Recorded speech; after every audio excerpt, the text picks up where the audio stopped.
you greetings in the victorious name of our Lord and Savior Jesus Christ. ಜಯಕರವಾದಂತ ನಮ್ಮ ಕರ್ತನಾದ ಯೇಸು ಕ್ರಿಸ್ತನ ಹೆಸರಿನಲ್ಲಿ ನಿಮಗೆ ವಂದನೆಗಳನ್ನು ನಾವು ತರುತ್ತಿದ್ದೇವೆ. Praise God for bringing us to the second evening program of this 3-day revival meeting. ಈ 3 ದಿನದ ಉಜ್ಜೀವನ ಕೂಟದಲ್ಲಿ ದೇವರು ನಮ್ಮನ್ನು 2ನೇ ದಿನಕ್ಕೆ ತಂದದಕ್ಕಾಗಿ ಆತನ ಸ್ತೋತ್ರವಾಗಲಿ. God through his spirit and the ministry of his word spoke to several of us last night. ಕಳೆದ ರಾತ್ರಿ ದೇವರು ತನ್ನ ವಾಕ್ಯದ ಮುಖಾಂತರವಾಗಿ ಆತ್ಮನ ಮುಖಾಂತರವಾಗಿ ಅನೇಕರೊಂದಿಗೆ ಮಾತನಾಡಿದನು. Many of you testified how the message of the word yesterday was a great blessing to you. ದೇವರ ವಾಕ್ಯದ ಸಂದೇಶ ನಿನ್ನೆ ದಿವಸ ನಿಮಗೆ ಎಷ್ಟು ಆಶ್ಚರ್ಯವಾಗಿಯೂ ಆಶೀರ್ವಾದವಾಗಿಯೂ ಇತ್ತಂತ ನಿಮ್ಮಲ್ಲಿ ಅನೇಕರು ಸಾಕ್ಷಿ ನುಡಿದಿದ್ರಿ. Give God all the glory because he alone is worthy. ದೇವರಿಗೆ ಎಲ್ಲಾ ಮಹಿಮೆಯನ್ನು ನೀವು ಸಲ್ಲಿಸಿರಿ, ಯಾಕೆಂದ್ರೆ ಆತನು ಮಾತ್ರವೇ ಮಹಿಮೆಗೆ ಯೋಗ್ಯನು. My topic of yesterday was who is a true Christian. ನಿನ್ನೆ ದಿನ ನನ್ನ ಸಂದೇಶದ ವಿಷಯ ಏನಾಗಿತ್ತಂದ್ರೆ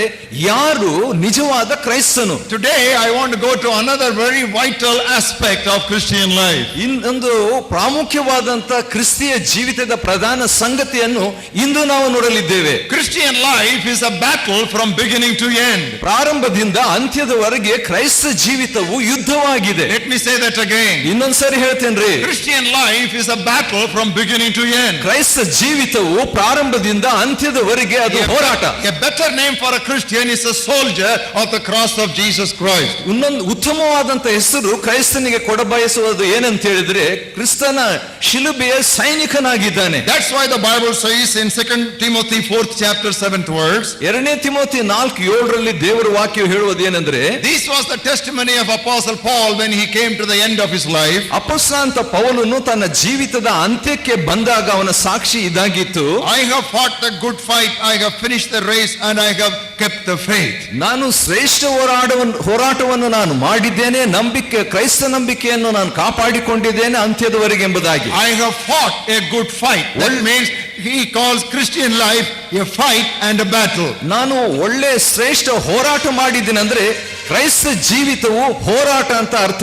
I do not know how many of you have carefully read the last book of the Bible. ನೀವು ನಿಮ್ಮಲ್ಲಿ ಎಷ್ಟು ಜನರು ಸತ್ಯವೇದದ ಅಂತ್ಯ ಪುಸ್ತಕವನ್ನು ಓದಿದ್ದೀರಂತ ನಂಗೆ ಗೊತ್ತಿಲ್ಲ. The last book of the Bible begins with a statement that comes so often, he who overcomes, to him who overcomes I will give this and I will reward. ಪ್ರತಿಯೊಂದು ಸಾರಿ ಆಗಾಗ್ಗೆ ಬರುವಂತ ಒಂದು ಹೇಳಿಕೆ ಏನಂದ್ರೆ ಜಯ ಹೊಂದುವವನಿಗೆ ಜಯಶಾಲಿಗೆ ನಾನು ಇಂತಿಂತದ್ದನ್ನು ಕೊಡುತ್ತೇನೆ. But when we say that Christian life is a battle, we should also remember what sort of battle it is. ಕ್ರೈಸ್ತ ಜೀವಿತವು ಹೋರಾಟವು ಯುದ್ಧ ಎಂಬುದಾಗಿ ಹೇಳುವುದಾದ್ರೆ ಎಂಥ ಹೋರಾಟ ಎಂಬುದಾಗಿ ಕೂಡ ನಾವು ತಿಳಿಯತಕ್ಕದ್ದು. It is not a fight or battle between human beings or with flesh and blood, but it is against evil spirits. ಮನುಷ್ಯರೊಂದಿಗೆ ಇರುವಂತಹ ಹೋರಾಟ ಯುದ್ಧ ಜಗಳವಲ್ರಿ. ಆದರೆ I want to just build up this subject as carefully and clearly as I can, and I want all the minds and hearts and ears to be tuned up to the ministry of God's word. ಈ ಸಂದೇಶವನ್ನು ಆದಷ್ಟು ರೀತಿಯಲ್ಲಿ ಸ್ಪಷ್ಟವಾಗಿಯೂ ನಿರ್ದಿಷ್ಟವಾಗಿಯೂ ನಾನು ಹೇಳಲು ಪ್ರಯತ್ನಿಸುವಾಗ ನಿಮ್ಮೆಲ್ಲ ಮನಸ್ಸನ್ನು ಇದರ ಕಡೆಗೆ ಕೇಂದ್ರಿತವಾಗಿ ಕೊಡ ಬಯಸುತ್ತೇನೆ. Satan is one. ಸೈತಾನ್ ಒಬ್ಬನೇ. But he has got many associates. ಆದರೆ ಅವನೊಂದಿಗೆ ಅನೇಕ ಪ್ರತಿನಿಧಿಗಳಿದ್ದಾರೆ. And all the associates of Satan are called evil spirits. ಸೈತಾನ್ನ ಜೊತೆಗೆ ಇರುವಂತ ಎಲ್ಲ ಅವನ ಪ್ರತಿನಿಧಿಗಳಿಗೆ ಏನಾಗಿದೆ ಅಂತ ಹೆಸರು ಅಂದ್ರೆ ದುರಾತ್ಮಗಳು. There are two things that we must not do when we talk about Satan. ನಾವು ಸೈತಾನ್ನ ಬಗ್ಗೆ ಮಾತನಾಡುವಾಗ 2 ಸಂಗತಿಗಳನ್ನು ನಾವು ಮಾಡಬಾರದು. Number 1, ಮೊದಲನೇದು, do not underestimate Satan. ಸೈತಾನ್ನು ಕಡಿಮೆಯಾಗಿ ನಾವು ಲೆಕ್ಕ ಹಾಕಬಾರದು. Let me say that again. ಇನ್ನೊಂದ್ಸರಿ ಹೇಳ್ತೇನ್ರಿ. Do not underestimate Satan. ಸೈತಾನನ್ನು ಕಡಿಮೆಯಾಗಿ ನಾವು ಭಾವಿಸಬಾರದು. What did Jesus say about Satan? ಸೈತಾನ್ ಬಗ್ಗೆ ಯೇಸು ಹೇಳಿದೇನ್ರಿ? Turn with me to John's Gospel. ಯೋಹಾನ್ ಸುವಾರ್ತೆ ಕಡೆಗೆ ಬನ್ರಿ. 14th chapter. 14ನೇ ಅಧ್ಯಾಯ. And look at the 30th verse. 30ನೇ ವಚನವನ್ನು ಗಮನಿಸಿರಿ. I will no longer talk much with you, for the ruler of this world is coming, and he has nothing in me. ನಾನು ಬಹಳಷ್ಟು ನಿಮ್ಮ ಜೊತೆಯಲ್ಲಿ ಮಾತನಾಡುವುದಿಲ್ಲ, ಯಾಕಂದ್ರೆ ಇಹಲೋಕಾಧಿಪತಿಯು ಬರುತ್ತಾನೆ, ಅವನಿಗೆ ಸಂಬಂಧಪಟ್ಟದ್ದು ನನ್ನಲ್ಲಿ ಒಂದು ಇಲ್ಲ. You see, Jesus himself called Satan as the ruler or the prince of this world. ಯೇಸು ತಾನೇ ಸೈತಾನ ಬಗ್ಗೆ ಇಹಲೋಕದ ಅಧಿಪತಿ ಎಂಬುದಾಗಿ ಕರೀತಾನಂತ್ರಿ. And now if you also look at the words of the apostle, ಅಪೊಸ್ತಲರ ಕೃತ್ಯಗಳಲ್ಲಿ ನಾವು ನೋಡೋದಾದ್ರೆ Ephesians 2nd chapter, ಎಫೆಸದವರ ಪತ್ರಿಕೆ 2ನೇ ಅಧ್ಯಾಯ and look at the second word. 2ನೇ ವಚನ ಗಮನಿಸ್ರಿ. There he is called the prince of the power of the air. ಇಲ್ಲಿ ವಾಯುಮಂಡಲದ ಅಧಿಪತಿ ಎಂಬುದಾಗಿ ಹೇಳಲ್ಪಟ್ಟಿದೆ. You see, both the Lord Jesus Christ and his apostles recognized that Satan was the prince of this world and prince of the air. ಯೇಸು ಕ್ರಿಸ್ತನು ಮತ್ತು ಅಪೊಸ್ತಲರು ಇದನ್ನು ಗುರುತಿಸಿದ್ರು. ಅದೇನಂತ ಹೇಳಿದ್ರೆ ಸೈತಾನು ಇಹಲೋಕದ ಅಧಿಪತಿ, ವಾಯುಮಂಡಲದ ಅಧಿಪತಿ ಎಂಬುದಾಗಿ. So never ever underestimate Satan. ಆದ ಕಾರಣ ಸೈತಾನನ್ನು ಯಾವ ರೀತಿಯಲ್ಲಿಯೂ ಕೆಳಮಟ್ಟವಾಗಿ ಲೆಕ್ಕಿಸಬೇಡ್ರಿ. Satan is the prince of this world. ಸೈತಾನು ಇಹಲೋಕದ ಅಧಿಪತಿ. Satan is the prince of the air. ಸೈತಾನು ವಾಯುಮಂಡಲದ ಅಧಿಪತಿ. Now having said it, I want to say the another thing. ಇದನ್ನು ಹೇಳಿದ ಮೇಲೆ ಇನ್ನೊಂದು ಸಂಗತಿಯನ್ನು ಹೇಳ ಬಯಸ್ತೇನೆ. Do not overestimate Satan. ಸೈತಾನನ್ನು ಹೆಚ್ಚಾಗಿ ಕೂಡ ಭಾವಿಸಿಕೊಳ್ಳಬೇಡ್ರಿ. You should neither underestimate him nor overestimate him. ಸೈತಾನನ್ನು ಕೀಳಾಗಿಯೂ ಭಾವಿಸಬಾರದು, ಮೇಲಾಗಿಯೂ ಭಾವಿಸಬಾರದು. Satan is the prince, but God is the king. ಸೈತಾನನು ಅಧಿಪತಿಯೇ, ಆದರೆ ದೇವರು ಅರಸನು. Turn with me to 1 Timothy 6th chapter. ಮೊದಲನೇ ತಿಮೋಥಿ 6ನೇ ಅಧ್ಯಾಯಕ್ಕೆ ಬನ್ರಿ. And look at the 15th verse. 15ನೇ ವಚನ ಗಮನಿಸ್ರಿ. A lot of corrections you will need to make in the course of this message. Be available. ನೀವು ಸಂದೇಶದಲ್ಲಿ ಅನೇಕ ಸಂಗತಿಗಳನ್ನು ತಿದ್ದಿಕೊಳ್ಳತಕ್ಕದ್ದು, ಆದ ಕಾರಣ ಸಿದ್ಧವಾಗಿರ್ರಿ. Who is the blessed and only potentate, the King of kings and the Lord of lords. ಕರ್ತನ ಕರ್ತನು, ರಾಜಾದಿ ರಾಜನು ಆಗಿರುವ ಆತನು ತಾನೊಬ್ಬನೇ ಆಗಿದ್ದಾನೆ. Satan is the prince, but God is the king. ಸೈತಾನು ಅಧಿಪತಿ ಆಗಿದ್ದಾನೆ, ದೇವರಾದರೂ ರಾಜನಾಗಿದ್ದಾನೆ. Satan is strong, but God is stronger. ಸೈತಾನು ಬಲಶಾಲಿ ಆಗಿದ್ದಾನೆ, ಆದರೆ ದೇವರು ಅತ್ಯಂತ ಬಲಶಾಲಿಯು. Now Satan is mighty, but God is almighty. ಸೈತಾನು ಶಕ್ತನು, ಆದರೆ ದೇವರು ಸರ್ವಶಕ್ತನು. That's why the Bible says in 1 John 4:4, ಈ ಕಾರಣದಿಂದ ಮೊದಲನೇ ಯೋಹಾನ 4:4 ದೇವರು ವಾಕ್ಯ ಹೇಳುತ್ತದೆ, He who is in you is greater than he who is in the world. ನಿಮ್ಮಲ್ಲಿ ಇರುವಾತನು ಲೋಕದಲ್ಲಿ ಇರುವಾತನಿಗಿಂತಲೂ ಹೆಚ್ಚಿನಾತನು. So these two things you should never do in your warfare. ಆದ ಕಾರಣ ನಿಮ್ಮ ಯುದ್ಧ ಕ್ಷೇತ್ರದಲ್ಲಿ ಎರಡು ಸಂಗತಿಗಳನ್ನು ಮಾಡಬಾರದು. Don't underestimate him, ಅವನನ್ನು ಕೆಳಮಟ್ಟವಾಗಿ ಭಾವಿಸಬಾರದು, and don't overestimate Satan. ಮೇಲಾಗಿಯೂ ಭಾವಿಸಬಾರದು. And there are other two things that you should never forget. ಇನ್ನೂ ಎರಡು ಸಂಗತಿಗಳು ಎಂದಿಗೂ ನೀವು ಮರೆಯಬಾರದು. Number one, ಮೊದಲನೇದು, the battle is not yours, the battle is the Lord's. ಯುದ್ಧವು ನಿಮ್ಮದಲ್ಲ, ಯುದ್ಧವು ಕರ್ತನದು. Now this statement comes very often in the Old Testament. ಹಳೆ ಒಡಂಬಡಿಕೆಯಲ್ಲಿ ಆಗಾಗ ಬರುವಂತ ಹೇಳಿಕೆ ಇದು. The battle is not yours, ಯುದ್ಧವು ನಿಮ್ಮದಲ್ಲ, the battle is the Lord's. ಯುದ್ಧವು ಕರ್ತನದೇ. Now having said it, you should balance it by another truth. ಇದನ್ನು ಹೇಳಿದ ಮೇಲೆ ಇನ್ನೊಂದು ಸತ್ಯದಿಂದ ಸಮತೋಲನೆಗೆ ತರತಕ್ಕದ್ದು. God does not fight independent of us. ದೇವರು ಒಬ್ಬಂಟಿಗನಾಗಿ ಯುದ್ಧವನ್ನು ಮಾಡೋದಿಲ್ರಿ. Let me say that again. ಇನ್ನೊಂದ್ಸರಿ ಹೇಳ್ತೀನ್ರಿ, The battle is not yours, ಯುದ್ಧವು ನಿಮ್ಮದಲ್ಲ, the battle is the Lord. ಯುದ್ಧವು ಕರ್ತನದೇ. Nevertheless, ಆದ್ರೂ ಕೂಡ God does not ignore you or bypass you and do the battle all by himself. ದೇವರು ನಿಮ್ಮನ್ನು ಬಿಟ್ಟು ನಮ್ಮನ್ನು ಬಿಟ್ಟು ದಾಟಿಕೊಂಡು ತಾನಾಗಿಯೇ ಒಬ್ಬನೇ ಯುದ್ಧ ಮಾಡೋದಿಲ್ಲ. That's why the Bible says, ಅದಕ್ಕೆ ವಾಕ್ಯ ಹೇಳ್ತದೆ, fight the good fight. ಒಳ್ಳೆ ಹೋರಾಟ ಮಾಡು. That is why the apostle testifies, ಅದಕ್ಕೆ ಅಪೊಸ್ತಲ ಹೇಳ್ತಾನೆ, I have fought a good fight. ನಾನು ಶ್ರೇಷ್ಠ ಹೋರಾಟ ಮಾಡಿದೆ. So I want you to balance one truth with the other, because Christians don't balance one truth with the other. They are like a bird which tries to fly without one wing. ಕ್ರೈಸ್ತರು ಒಂದೇ ರೆಕ್ಕೆಯಲ್ಲಿ ಹಾರಾಡುವುದಕ್ಕೆ ಪ್ರಯತ್ನಿಸುವಂತವರಾಗಿರುವುದರಿಂದ ಎರಡು ಸತ್ಯವನ್ನು ನೀವು ಸಮತೋಲನೆಯಾಗಿ ತೆಗೆದುಕೊಳ್ಳತಕ್ಕದ್ದು. So today you will hear a lot of balanced teaching, and I would like you to stay very attentive. This may totally revolutionize your thinking and your battle with evil spirits. ಆದುದರಿಂದ ಇವತ್ತು ನೀವು ಕೇಳ್ತಕ್ಕಂಥ ಈ ವಾಕ್ಯವು ಸಾಕಷ್ಟು ಅನೇಕ ಕ್ಷೇತ್ರಗಳಲ್ಲಿ ಸಮತೋಲನೆಗೆ ತರುವಂತದ್ದಾಗಿದೆ. ಆದ ಕಾರಣ ಈ ಸತ್ಯವನ್ನು ನೀವು ಸ್ವೀಕರಿಸುವಾಗ ನಿಮ್ಮ ಜೀವಿತವನ್ನು ಅದು ಕ್ರಾಂತಿಕರವಾಗಿ ಮಾರ್ಪಡಿಸುತ್ತದೆ. And I want to name this article, I want to title this message as How to Overcome Evil Spirits. ದುರಾತ್ಮಗಳನ್ನು ಜಯಿಸುವುದು ಹೇಗೆ ಎಂಬ ಹೆಸರನ್ನು ಈ ವಿಷಯಕ್ಕೆ ಸಂದೇಶಕ್ಕೆ ಕೊಡಬಯಸುತ್ತೇನೆ. There are 5 kinds of spirits I want to present before you tonight. ಈ ರಾತ್ರಿ ನಿಮಗೆ 5 ವಿಧವಾದ ಆತ್ಮಗಳನ್ನು ನಿಮ್ಮ ಮುಂದೆ ಇಡುತ್ತೇನೆ. There are so many evil spirits, but I want to open up before you 5 evil spirits. ಅನೇಕ ದುರಾತ್ಮಗಳು ಇವೆ, ಆದರೂ ಕೂಡ ನಿಮ್ಮ ಮುಂದೆ ಈ ರಾತ್ರಿ 5 ವಿಧವಾದಂತ ಆತ್ಮಗಳ ಬಗ್ಗೆ ಹೇಳ್ತೇನೆ. Number 1, ಮೊದಲನೇದು deceiving spirits. ವಂಚಿಸುವ ಆತ್ಮ. Number 2, ಎರಡನೇದು depressing spirits. ಮನಗುಂದಿಸುವ ಆತ್ಮಗಳು. Number 3, ಮೂರನೇದು destroying spirits. ನಾಶಪಡಿಸುವ ಆತ್ಮಗಳು. Number 4, ನಾಲ್ಕನೇದು divinatory spirits.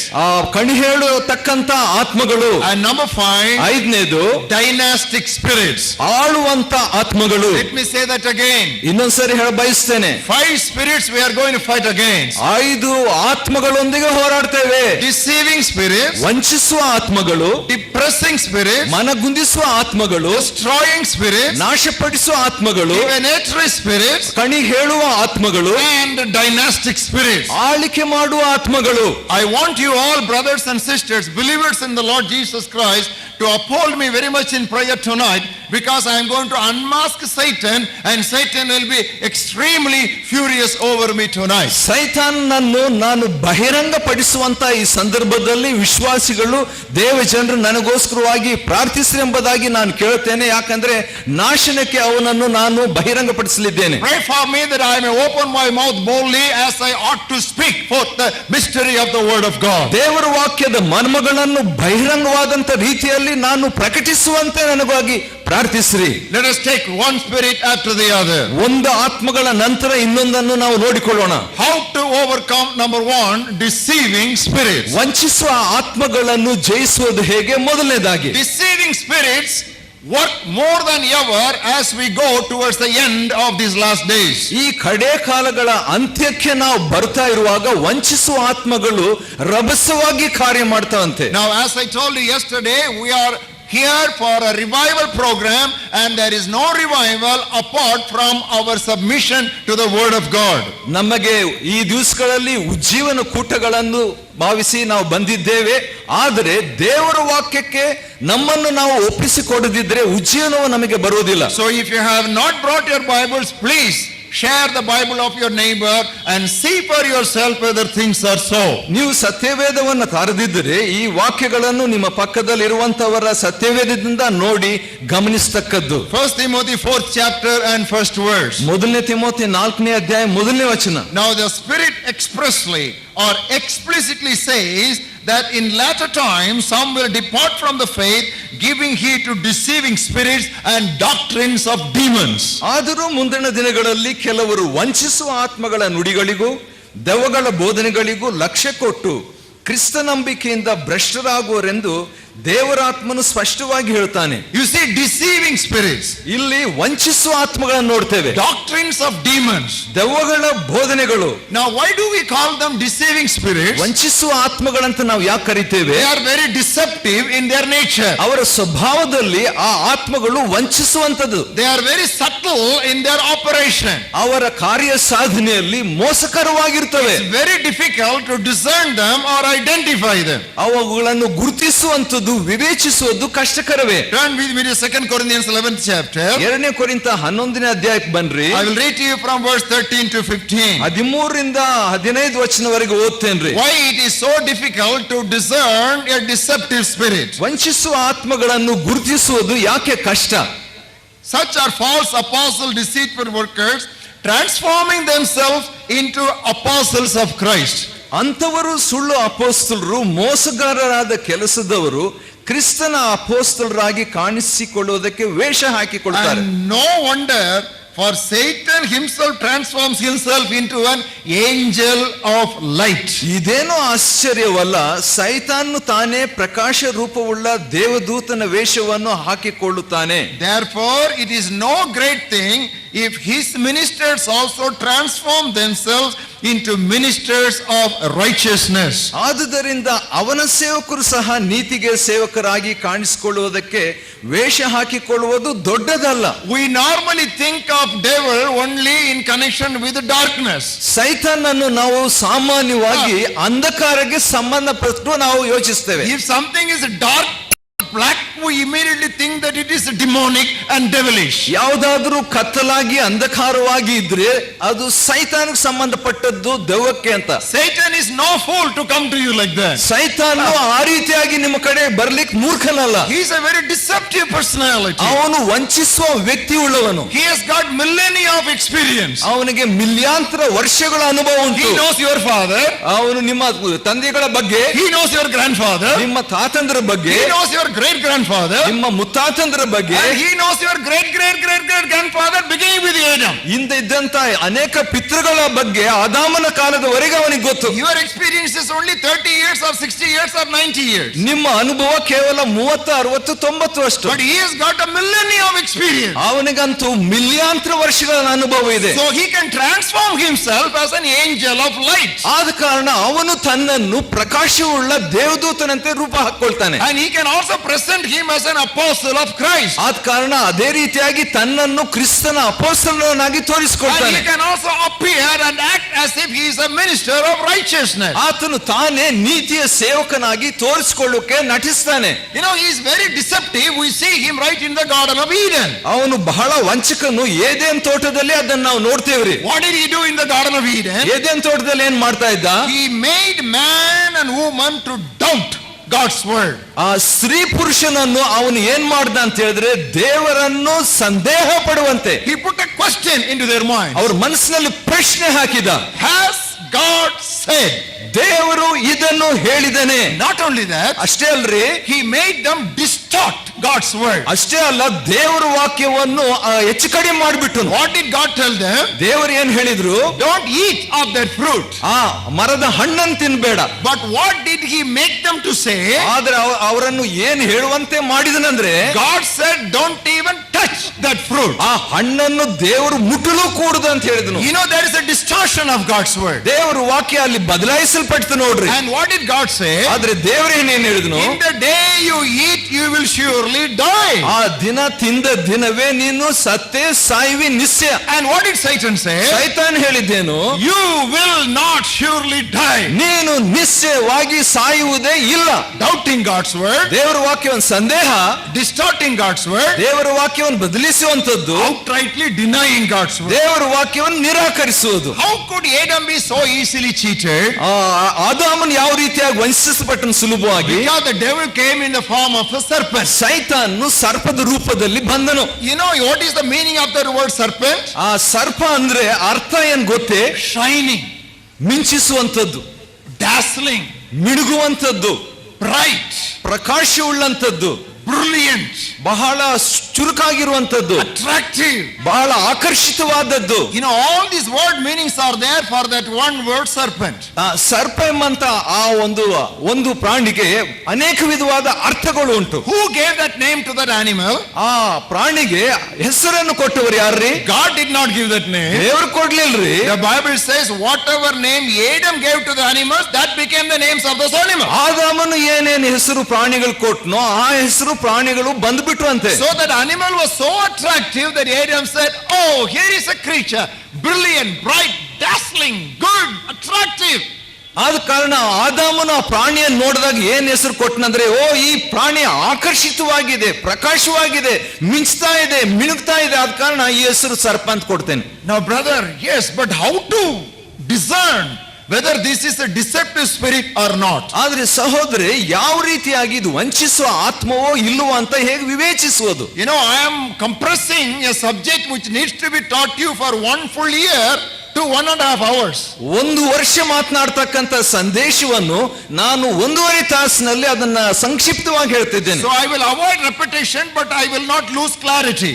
ಆದ ಕಾರಣ ನಾನು ತಿರುಗಿ ಪುನರಾವರ್ತಿಸೋದಿಲ್ಲ, ಆದರೆ ಸ್ಪಷ್ಟತೆಯನ್ನು ಉಳಿಸ್ತೇನೆ. 3 questions you need to ask whenever you come across such questionable spirits. ಅಂತ ಪ್ರಶ್ನಾರ್ಥಕವಾದಂತ ಆತ್ಮಗಳನ್ನು ನೀವು ಕಂಡಾಗ 3 ಪ್ರಶ್ನೆ ಹಾಕೊಳ್ಬೇಕು. Test number 1. ಮೊದಲನೇ ಪರೀಕ್ಷೆ, do they confess the divine Lord? ದೈವಿಕವಾದ ಕರ್ತನನ್ನು ಅವು ಅರಿಕೆ ಮಾಡ್ತಾವ? Turn with me to 1 John 4th chapter. ಮೊದಲನೇ ಯೋಹಾನ 4ನೇ ಅಧ್ಯಾಯ. I will read verses 2 and 3 to you. 2-3 ವಚನಗಳನ್ನು ಓದ್ತೀನ್ರಿ. By this you know the Spirit of God. Every spirit that confesses that Jesus Christ has come in the flesh is of God. ಇದರಿಂದ ನಾವು ತಿಳಿದುಕೊಳ್ಳುತ್ತೇವೆ ಯೇಸು ದೇವರಿಂದ ಬಂದಾತನೆಂಬುದಾಗಿ. ಅದೇನೆಂದ್ರೆ, ಮನುಷ್ಯನಾಗಿ ಬಂದ ಯೇಸು ಕ್ರಿಸ್ತನನ್ನು ಒಪ್ಪಿಕೊಳ್ಳುವ ಆತ್ಮವು ದೇವರಿಂದ ಪ್ರೇರಿತವಾದದ್ದು. And every spirit that does not confess that Jesus Christ has come in the flesh is not of God, and this is the spirit of Antichrist. ಯೇಸುವನ್ನು ಒಪ್ಪದೇ ಇರುವ ಆತ್ಮವು ದೇವರಿಂದ ಪ್ರೇರಿತವಾದದ್ದಲ್ಲ, ಅದು ಕ್ರಿಸ್ತ ವಿರೋಧಿ ಆತ್ಮವಾಗಿದೆ. This is a very important test. ಇದು ಮುಖ್ಯವಾದ ಪರೀಕ್ಷೆ. You know why I say that? ಯಾಕೆ ಇದನ್ನು ನಾನು ಹೇಳ್ತಿದ್ದೇನೆ? Jehovah Witnesses do not believe that Jesus Christ as Lord came in the flesh. ಮನುಷ್ಯನಾಗಿ ಬಂದಂತ ಯೇಸು ಕರ್ತನನ್ನು ಯೆಹೋವನ ಸಾಕ್ಷಿಗಳು ಒಪ್ಪೋದಿಲ್ಲ. You may tell me, brother, why do you say this to us? ನಮಗಿದನ್ನು ಯಾಕೆ ಹೇಳ್ತೀರಿ ಸಹೋದರ ಅಂತ ನೀವು ಹೇಳ್ಬೋದು. Suddenly somebody will knock at your door. ಯಾರಾದ್ರೂ ನಿಮ್ ಬಾಗಿಲು ತಟ್ಟಬಹುದ್ರಿ. You open the door. ಬಾಗಿಲು ತೆರೀತೀರಿ. 2 ladies. ಇಬ್ಬರು ಸ್ತ್ರೀಯರು or 2 gentlemen. ಇಬ್ಬರು ಪುರುಷರು with perfectly dressed. ಬಹಳ ಅಂದವಾಗಿ ವಸ್ತ್ರ ಧರಿಸಿಕೊಂಡು, with a broad smile. ಬಹಳ ಮುಗುಳಗ ಬೀರ್ತಾ, very Christian in their look. ಅವರ ತೋರಿಕೆಗೆ ಕ್ರೈಸ್ತರಂತಿದ್ದಾರೆ. Can we just spend some time with you? ಸ್ವಲ್ಪ ಸಮಯ ನಿಮ್ಮ ಹತ್ರ ಕಳಿಬಹುದೇ? And you get them seated in their drawing room. ನೀವು ಬನ್ರಿ ಅಂತ ಅವ್ರ ಒಳಗೆ ಕರ್ಕೊಂಡು ಕೂತ್ಕೊಳ್ಳಂತ ಮಾಡ್ತೀರಿ. They give you a lot of books. ಅವ್ರು ಬಹಳ ಪುಸ್ತಕಗಳು ಕೊಡ್ತಾರೆ. They give you a lot of magazines. ಪತ್ರಿಕೆಗಳನ್ನು ಕೊಡ್ತಾರೆ. They give you a lot of pamphlets. ಅವರು ಕರಪತ್ರಗಳನ್ನು ಕೊಡ್ತಾರೆ. Everything looks very attractive. ಎಲ್ಲೂ ಆಕರ್ಷಿತವಾಗಿದೆ. By the time you realize that they are Jehovah Witnesses, you would have been already duped. ಅವರು ಯೆಹೋವನ ಸಾಕ್ಷಿಗಳು ಅಂತ ನೀವು ತಿಳ್ಕೊಳ್ಳಕ್ಕೆ ಗ್ರಹಿಸೋದಕ್ಕೆ ಮುಂಚಿತವಾಗಿ ನೀವು ಮರಳಾಗ್ತೀರಿ. Everything will look good. ಎಲ್ಲವೂ ಚಂದವಾಗಿ ಕಾಣ್ತದೆ. But they don't believe that Jesus Christ as the Son of God came in the flesh. ಆದರೆ ಮನುಷ್ಯನಾಗಿ ಮಾಂಸದಲ್ಲಿ ಬಂದಂತ ದೇವರ ಪುತ್ರನಾದ ಯೇಸುವನ್ನು ಅವರು ನಿರಾಕರಿಸ್ತಾರೆ. Take this message as a prophetic warning to you. ಇದನ್ನು ಪ್ರವಾದನೆಯ ರೂಪದಲ್ಲಿ ನಿಮಗೆ ಬಂದ ಎಚ್ಚರಿಕೆ ಅಂತ ತೆಗೆದುಕೊಳ್ಳ್ರಿ. Prevention is better than cure. ನೀವು ಸ್ವಸ್ಥಪಡಿಸೋದಕ್ಕಿಂತಲೂ ತಡೆಗಟ್ಟುವಂತದ್ದು ಮೇಲು. To be forewarned is to be forearmed. ನಿಮಗೆ ಮುಂಚಿತವಾಗಿಯೇ ನಾವು ಎಚ್ಚರಿಕೆಯನ್ನು ವಹಿಸಬೇಕಾದ್ರೆ ನಾವು ಮುಂಚಿತವಾಗಿಯೇ ನಾವು ಸಾಧನವನ್ನು ಧರಿಸಿಕೊಳ್ತಕ್ಕದ್ದು. Whatever I am telling you tonight is for your own safety and protection. ಆದ ಕಾರಣ ಇವತ್ತು ರಾತ್ರಿ ನಾನು ಹೇಳುವಂತದ್ದು ಎಲ್ಲವೂ ಕೂಡ ನಿಮ್ಮ ಒಳ್ಳೆ ಸಂಬಂಧಕ್ಕಾಗಿಯೇ.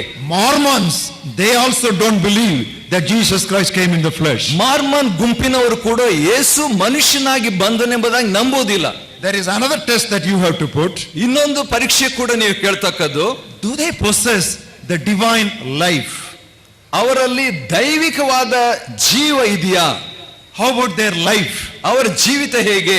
If the root is holy, the branches will be holy as well. ಬೇರು ಪವಿತ್ರ ಉಳ್ಳದ್ದಾಗಿದ್ರೆ ಆ ಕೊಂಬೆಗಳು ರೆಂಬೆಗಳು ಕೂಡ ಅವು ಪರಿಶುದ್ಧ ಉಳ್ಳದ್ದಾಗಿರ್ತದೆ. Watch their lifestyle. ಅವರ ಜೀವನ ವಿಧಾನವನ್ನು ಗಮನಿಸಿರಿ. And there is a third test which is a very important test again. ಮೂರನೇ ಪರೀಕ್ಷೆ ಪ್ರಾಮುಖ್ಯವಾದದ್ದು. Do they profess the divine law book? ದೈವಿಕವಾದಂತ ದೇವರ ವಾಕ್ಯವನ್ನು ಅವರು ಅರಿಕೆ ಮಾಡ್ತಿದ್ದಾರಾ? Are they confining themselves to the teaching of God's word? ದೇವರ ವಾಕ್ಯದ ಉಪದೇಶಕ್ಕೆ ಅವರು ತಮ್ಮನ್ನು ಒಪ್ಪಿಸಿಕೊಟ್ಟಿದ್ದಾರಾ? We are living in the last days. ನಾವು ಅಂತ್ಯ ದಿನಗಳಲ್ಲಿ ಜೀವಿಸಿದ್ದೇವೆ. You know what's happening in the last days? ಈ ಅಂತ್ಯ ದಿನಗಳು ಏನು ಸಂಭವಿಸ್ತವೆ? There is so much of extra biblical revelations claimed by Christians in our churches. ನಮ್ಮ ಸಭೆಗಳಲ್ಲಿ ಅನೇಕ ಕ್ರೈಸ್ತರು ವಾಕ್ಯದಲ್ಲಿ ಇಲ್ಲದಂತ ಪ್ರಕಟಣೆಗಳನ್ನು ಅವರು ಹಕ್ಕಾಗಿ ಸಾಧಿಸ್ತಾರೆ. Underline my word, extra biblical revelations. ವಾಕ್ಯಕ್ಕೆ ಹೊರತಾದಂತ ಪ್ರಕಟಣೆಗಳು. Anything plus or minus the Bible is dangerous. ವಾಕ್ಯದಲ್ಲಿ ಇಲ್ಲದಂತದ್ದು ಅಥವಾ ವಾಕ್ಯದಲ್ಲಿ ಕಡಿಮೆ ಮಾಡುವಂತದ್ದು ಅಪಾಯಕರ. The Bible is our boundary. ಸತ್ಯವೇದು ನಮ್ಮ ಎಲ್ಲೆ. Don't break the boundary. If you break the boundary, serpent will bite you. ಎಲ್ಲೆಯನ್ನು ದಾಟಬೇಡ್ರಿ. ಎಲ್ಲೆಯನ್ನು ದಾಟಿದ್ರೆ ಸರ್ಪವು ನಿಮ್ಮನ್ನು ಕಚ್ಚುತ್ತದೆ. It may sound spiritual, but just because it is spiritual, it may not be scriptural. ಅದು ಆತ್ಮಿಕವಾಗಿ ಕಾಣಬಹುದು, ಆತ್ಮಿಕವಾಗಿ ಕಂಡಿದ್ರಿಂದ ಅದು ವಾಕ್ಯಾನುಸಾರವಾಗಿದೆ ಅಂತ ಅಲ್ಲ. All that looks spiritual may not be scriptural, but only that which is scriptural is spiritual. ಆದ ಕಾರಣ ವಾಕ್ಯದಲ್ಲಿ ಆತ್ಮಿಕವಾಗಿ ಕಾಣುವಂಥದ್ದೆಲ್ಲವೂ ವಾಕ್ಯಾನುಸಾರವಾದದ್ದಲ್ಲ, ವಾಕ್ಯಾನುಸಾರವಾದದ್ದು ಮಾತ್ರವೇ ಆತ್ಮಿಕವಾದದ್ದು. Because heaven and earth shall pass away, but the word of God shall never ever pass away, even a jot of it.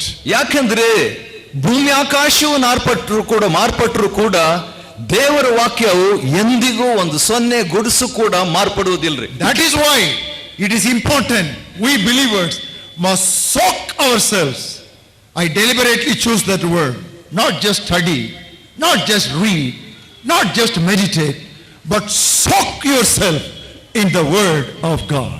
ಆದುದರಿಂದ ವಿಶ್ವಾಸಿಗಳಂತ ನಾವು ಕೇವಲ ವಾಕ್ಯವನ್ನು ಓದುವುದಲ್ಲ, ಅಧ್ಯಯನ ಮಾಡುವುದಲ್ಲ, ಧ್ಯಾನಿಸುವುದಲ್ಲ, ವಾಕ್ಯದಲ್ಲಿ ಒದ್ದೆಯಾಗಿ ತೊಯ್ದಿರಬೇಕು.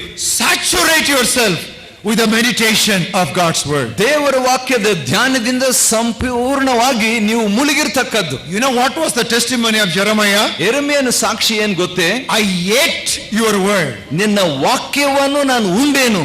Not just reading, ಓದುದಲ್ರಿ, not a casual meditation, ಕೇವಲ ಧ್ಯಾನಿಸೋದಲ್ಲ, eating God's word, ದೇವರ ವಾಕ್ಯವನ್ನು ಉಣ್ಣುತ್ತಾ ಇರುವುದು, devouring God's word. ದೇವರ ವಾಕ್ಯವನ್ನು ಹಾಗೆ ನುಂಗುತ್ತಾ ಇರುವುದು. That's why Jesus said, ಅದಕ್ಕೆ ಯೇಸು ಅಂದನು, man shall not live by bread alone, ಮನುಷ್ಯನ್ ರೊಟ್ಟಿ ತಿಂದ ಮಾತ್ರ ಬದುಕೋದಿಲ್ಲ, but by every word that proceeds out of the mouth of God. ದೇವರ ಬಾಯಿಂದ ಹೊರಡುವ ಪ್ರತಿಯೊಂದು ಮಾತಿನಿಂದಲೂ ಬದುಕುತ್ತಾನೆ. Even if you miss your breakfast, ಒಂದು ವೇಳೆ ನೀವು ಬೆಳಗಿನ ಉಪಹಾರ ಬಿಟ್ರು, even if you miss your lunch, ಮಧ್ಯಾಹ್ನದ ಆಹಾರ ನೀವು ಬಿಟ್ಬಿಟ್ರು, even if you miss your supper, ರಾತ್ರಿ ಊಟವನ್ನು ನೀವು ಬಿಟ್ಟಿದ್ರು, beloved, please don't miss meditation of God's word. ಪ್ರಿಯರೇ, ದೇವರ ವಾಕ್ಯದ ಧ್ಯಾನವನ್ನು ದಯಮಾಡಿ ನೀವು ಕಳ್ಕೊಳ್ಬೇಡ್ರಿ, ಬಿಟ್ಬಿಡಬೇಡ್ರಿ.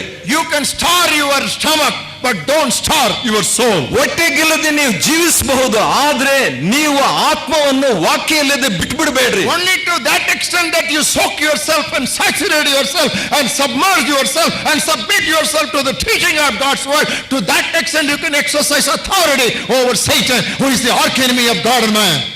ಎಷ್ಟರ ಮಟ್ಟಿಗೆ ನೀವು ನಿಮ್ಮನ್ನು ವಾಕ್ಯಕ್ಕೆ ಒಳಪಟ್ಟು ವಿಧೇಯರಾಗಿ ಅಧೀನರಾಗಿ ಅದರಲ್ಲಿ ಮುಳುಗು ಹೋಗಿರ್ತೀರೋ ಅಷ್ಟರ ಮಟ್ಟಿಗೆ ಸೈತಾನಿಗೆ ವಿರುದ್ಧವಾಗಿ ನೀವು ಹೋರಾಡಲು ಸಾಧ್ಯ. Beware of anything that looks novel, anything that looks strange. Put a question mark. Anything that questionable, avoid it. ಯಾವುದಾದ್ರೂ ನೂತನವಾಗಿಯೂ ವಿಚಿತ್ರವಾಗಿ ಕಂಡ್ರೆ ಒಂದು ಪ್ರಶ್ನೆ ಚಿಹ್ನೆಯನ್ನು ಹಾಕೊಳ್ರಿ. When you know that there is a boundary, ಎಲ್ಲೇ ಇದೆ ಅಂತ ನಿಮ್ಗೆ ಗೊತ್ತಿರುವಾಗ, don't go up to the border. Stay well within the border. ಆ ಒಂದು ಸೀಮೆಯ ತನಕ ನೀವು ಹೋಗ್ಬೇಡ್ರಿ, ಸೀಮೆಯ ಒಳಗೆ ಇದ್ದು ಬಿಡ್ರಿ. Believers, please follow me carefully. We are living in very dangerous time. ವಿಶ್ವಾಸಿಗಳೇ, ದಯವಿಟ್ಟು ಲಕ್ಷ್ಯ ಕೊಡ್ರಿ, ಯಾಕಂದ್ರೆ ಅಪಾಯಕರವಾದಂತ ದಿನಗಳಲ್ಲಿ ಜೀವಿಸ್ತಾ ಇದ್ದೇವೆ. In the name of spirituality, lot of questionable things are going all over the world. ಆತ್ಮಿಕತ್ವ ಎಂಬ ಹೆಸರಿನಲ್ಲಿ ಲೋಕದಲ್ಲಿ ಸಾಕಷ್ಟು ಪ್ರಶ್ನಾರ್ಥಕವಾದ ಸಂಗತಿಗಳು ನಡೆಯುತ್ತಿವೆ. As a Bible teacher, I am warning you tonight. ಸತ್ಯವೇದದ ಬೋಧಕನಾಗಿ ನಿಮ್ಗೆ ಎಚ್ಚರಿಕೆಯನ್ನು ಕೊಡ್ತಿದ್ದೇನೆ. There is a boundary. That boundary is biblical boundary. ಒಂದು ಎಲ್ಲೆ ಸೀಮೆ ಇದೆ, ಅದು ಸತ್ಯವೇದಕ್ಕೆ ಅನುಸಾರವಾದದ್ದು. Don't go to the border. Stay well within the boundary. ಆ ತೀರ ಸೀಮೆ ಹತ್ತಿರ ಹೋಗ್ಬೇಡ್ರಿ, ಸೀಮೆ ಒಳಗೆ ಇದ್ದು ಬಿಡ್ರಿ. That is the only way you can escape or you can overcome the deceiving spirits. ವಂಚಿಸುವ ಆತ್ಮಗಳನ್ನು ನೀವು ಜಯಿಸುವುದಕ್ಕೆ ಅಥವಾ ಅದರಿಂದ ತಪ್ಪಿಸಿಕೊಳ್ಳುವುದಕ್ಕೆ ಏಕಮಾತ್ರ ಮಾರ್ಗ. Why did Eve fall into sin? ಹವ್ವಳು ಪಾಪದಲ್ಲಿ ಏಕೆ ಬಿದ್ದಳು? Because of a wrong conversation. ಯಾಕಂದ್ರೆ ತಪ್ಪಾದ ಸಂಭಾಷಣೆ ನಿಮಿತ್ತ. Disobeying God was second. ದೇವರಿಗೆ ಅವಿಧೇಯರಾದದ್ದು ಎರಡನೇದೆ. Unbelieving God's word was second. ದೇವರ ವಾಕ್ಯಕ್ಕೆ ಅಪನಂಬಿಕೆ ಹೊಂದಿದ್ದು ಎರಡನೇದು. But what was her first mistake? ಆದರೆ ಆಕೆಯ ಪ್ರಥಮ ತಪ್ಪು ಏನು? She was flirting with demons. ದೆವ್ವಗಳೊಂದಿಗೆ ವ್ಯವಹರಿಸುತ್ತಿದ್ದಳು. Don't play. Don't have anything to do with the demonic spirits, with the deceiving spirits. Stay out of it. Stay clear of it. ವಂಚಿಸುವ, ನಮ್ಮನ್ನು ಮೋಸಗೊಳಿಸುವಂತ ಸೈತಾನ್ನ ದುರಾತ್ಮಗಳಿಗೆ ಹತ್ತಿರವಾಗಿರಬೇಡ್ರಿ, ವ್ಯವಹರಿಸಬೇಡ್ರಿ, ದೂರವಾಗಿದ್ದು ಬಿಡ್ರಿ. Avoid all interest in novel things, novelties, strange things. Go back to that old-fashioned biblical principles. You will be safe. ನೂತನವಾದಂತ, ವಿಚಿತ್ರವಾದಂತ ಪ್ರತಿಯೊಂದು ಸಂಗತಿಗಳಿಂದಲೂ ದೂರವಾಗಿದ್ದು ಬಿಡ್ರಿ. ಆದ್ರೆ ಹಳೆ ದೇವರ ವಾಕ್ಯಕ್ಕೆ ಒಳಪಟ್ಟಿರ್ರಿ. The second spirit that we can overcome, ನಾವು ಜಯಿಸ್ತಕ್ಕಂತ ಎರಡನೇ ದುರಾತ್ಮ depressing spirits. ಮನಗುಂದುವ ಆತ್ಮಗಳು. The devil causes our minds to be depressed when we go through trials and tribulations, sufferings and sicknesses. ನಮ್ಮ ಜೀವಿತದಲ್ಲಿ ಕಷ್ಟ ನಷ್ಟಗಳು, ಸಂಕಟಗಳು, ಅಸ್ವಸ್ಥತೆಗಳನ್ನು ಹಾದು ಹೋಗುವಾಗ ಸೈತಾನ್ ನಮ್ಮನ್ನು ಮನಗುಂದಿಸಿ ಬಿಡ್ತಾನೆ. I do not know whether you are attacked by depressing spirits or not, but every day I am attacked by depressing spirits, but by the grace of God I overcome it. ಮನಗುಂದಿಸುವ ಆತ್ಮಗಳಿಂದ ನೀವು ದಾಳಿ ಮಾಡಲ್ಪಟ್ಟಿದ್ದೀರೋ ನನಗೆ ಗೊತ್ತಿಲ್ಲ. ಆದರೆ ಪ್ರತಿದಿನವೂ ನಾನು ಮನಗುಂದಿಸುವ ಆತ್ಮಗಳಿಂದ ಆಕ್ರಮಣ ಮಾಡಲ್ಪಡ್ತೇನೆ, ಆದರೆ ದೇವರ ಕೃಪೆಯಿಂದ ಜಯಿಸಿದ್ದೇನೆ. Turn with me to 1 Peter and see what I am talking about. ಮೊದಲನೇ ಪೇತ್ರದ ಕಡೆಗೆ ಬನ್ರಿ, ನಾನು ಏನ್ ಮಾತನಾಡ್ತೇನೆ ಅಂತ ನಿಮ್ಗೆ ಅರ್ಥವಾಗ್ತದೆ. 1 Peter 5th chapter. ಮೊದಲನೇ ಪೇತ್ರ 5ನೇ ಅಧ್ಯಾಯ. I will read to you from verse 7 to 9. Look at that passage very intently. 7ನೇ ವಚನದಿಂದ 9ನೇ ವಚನದವರೆಗೆ ಓದ್ತೇನೆ, ದಯವಿಟ್ಟು ಲಕ್ಷ್ಯ ಕೊಟ್ಟು ಗಮನಿಸ್ರಿ. Casting all your care upon him, because God cares for you. ನಿಮ್ಮ ಚಿಂತೆಯನ್ನೆಲ್ಲ ಆತನ ಮೇಲೆ ಹಾಕಿರಿ, ಯಾಕೆಂದ್ರೆ ದೇವರು ನಿಮಗಾಗಿ ಚಿಂತಿಸುತ್ತಾನೆ. Be sober and be vigilant. ಸ್ವಸ್ಥಚಿತ್ತರಾಗಿರಿ, ಎಚ್ಚರವಾಗಿರಿ. Because ಯಾಕಂದ್ರೆ your adversary the devil walks about like a roaring lion, seeking whom he may devour, whom he may depress. ನಿಮ್ಮ ವಿರೋಧಿಯಾಗಿರುವ ಸೈತಾನನು ಗರ್ಜಿಸುವ ಸಿಂಹದೋಪಾದಿಯಲ್ಲಿ ಯಾರನ್ನು ನುಂಗಲಿ, ಮನಗುಂದಿಸಲಿ ಎಂದು ಹುಡುಕುತ್ತಾ ತಿರುಗುತ್ತಾ ಇದ್ದಾನೆ. We all have anxieties. ನಮ್ಮೆಲ್ರಿಗೂ ಚಿಂತೆಗಳು ಉಂಟು. We all have problems. ನಮ್ಮೆಲ್ರಿಗೂ ಸಮಸ್ಯೆಗಳಿವೆ. We all have trials. ನಮ್ಮೆಲ್ರಿಗೂ ಕಷ್ಟಗಳಿವೆ. But if you keep those problems and trials on your head will get into the open mouth of the lion. ಆದ್ರೆ ಈ ಕಷ್ಟಗಳನ್ನೆಲ್ಲ ನಿಮ್ಮ ಮನಸ್ಸಿನಲ್ಲಿ, ತಲೆಯಲ್ಲಿ ಇಟ್ಟುಕೊಳ್ಳೋದಾದ್ರೆ ಅವು ಸೈತಾನಿಗೆ ತೆರೆದ ಬಾಗಿಲಾಗ್ಬಿಡ್ತವೆ. He takes advantage of your worries and your sufferings and your trials, and he does not attack you. The Bible says he devours you. ಆ ಸೈತಾನು ನಿಮಗೆ ಬರುವಂತ ಕಷ್ಟಗಳು, ನಷ್ಟಗಳು, ಸಮಸ್ಯೆಗಳಲ್ಲಿ ಅವನು ಕೇವಲ ದಾಳಿ, ಆಕ್ರಮಣ ಮಾಡೋದಿಲ್ರಿ, ಅವನೇನ್ ಮಾಡ್ತಾನೆ ಅಂದ್ರೆ ನುಂಗೇ ಬಿಡ್ತಾನಂತೆ. What the Bible calls as devouring by the devil is called by the psychiatric or psychological world as mental depression, nothing but that. ಸೈತಾನು ನಮ್ಮನ್ನು ನುಂಗಿ ಬಿಡ್ತಾನೆ ಎಂಬುದಾಗಿ ದೇವರ ವಾಕ್ಯ ಹೇಳುವಂತದ್ದು ಶಾಸ್ತ್ರಜ್ಞರು ಏನ್ ಹೇಳ್ತಾರೆ ಅಂತ ಹೇಳಿದ್ರೆ ಮನಗುಂದುವಿಕೆ ಅಂತ. And also maybe you are backslidden. ಬಹುಶಃ ಅದರ ನಿಮಿತ್ತವಾಗಿ ಹಿಂಜಾರಿದ್ದೀರಿ. Yesterday I made a reference to backsliding. Today also I made a reference to backsliding. ನಿನ್ನೆ ದಿವಸ ಹಿಂಜಾರುವಿಕೆ ಬಗ್ಗೆ ಹೇಳಿದೆ, ಇವತ್ತು ಕೂಡ. There was a man in the church in Corinth. ಆ ಕೊರಿಂಥದಲ್ಲಿ ಒಬ್ಬ ಮನುಷ್ಯನಿದ್ದನು. He was living with his stepmother. ಅವನು ತನ್ನ ಅಪ್ಪನ ಹೆಂಡತಿಯ ಜೊತೆಯಲ್ಲಿ ಇದ್ದನಂತೆ. Outright adultery which was not even heard among the Gentiles. ಅನ್ಯ ಜನರಲ್ಲಿ ಕೂಡ ಇಲ್ಲದಂತ ಒಂದು ವ್ಯಭಿಚಾರತ್ವ. Paul wrote to the Corinthian church to excommunicate him. ಪೌಲನು ಕೊರಿಂಥದವರಿಗೆ ಅವನನ್ನು ಸಭೆಯಿಂದ ಬಹಿಷ್ಕಾರ ಮಾಡಬೇಕಂತ ಬರೆದನು. So they threw him out. ಅವನನ್ನು ಸಭೆಯಿಂದ ಹೊರಗೆ ಹಾಕಿದ್ರು. Why did Paul write like that? ಪೌಲನು ಯಾಕೆ ಹಾಗೆ ಹೇಳಿದನು? Not to destroy him, ಅವನನ್ನು ನಾಶ ಮಾಡ್ಲಿಕ್ಕೆ ಅಲ್ರಿ, but to punish him and restore him. ಅವನನ್ನು ಶಿಕ್ಷಿಸಿ ಪುನಃಸ್ಥಾಪಿಸಲು. But what happened? ಆದ್ರೆ ಏನಾಯ್ತು?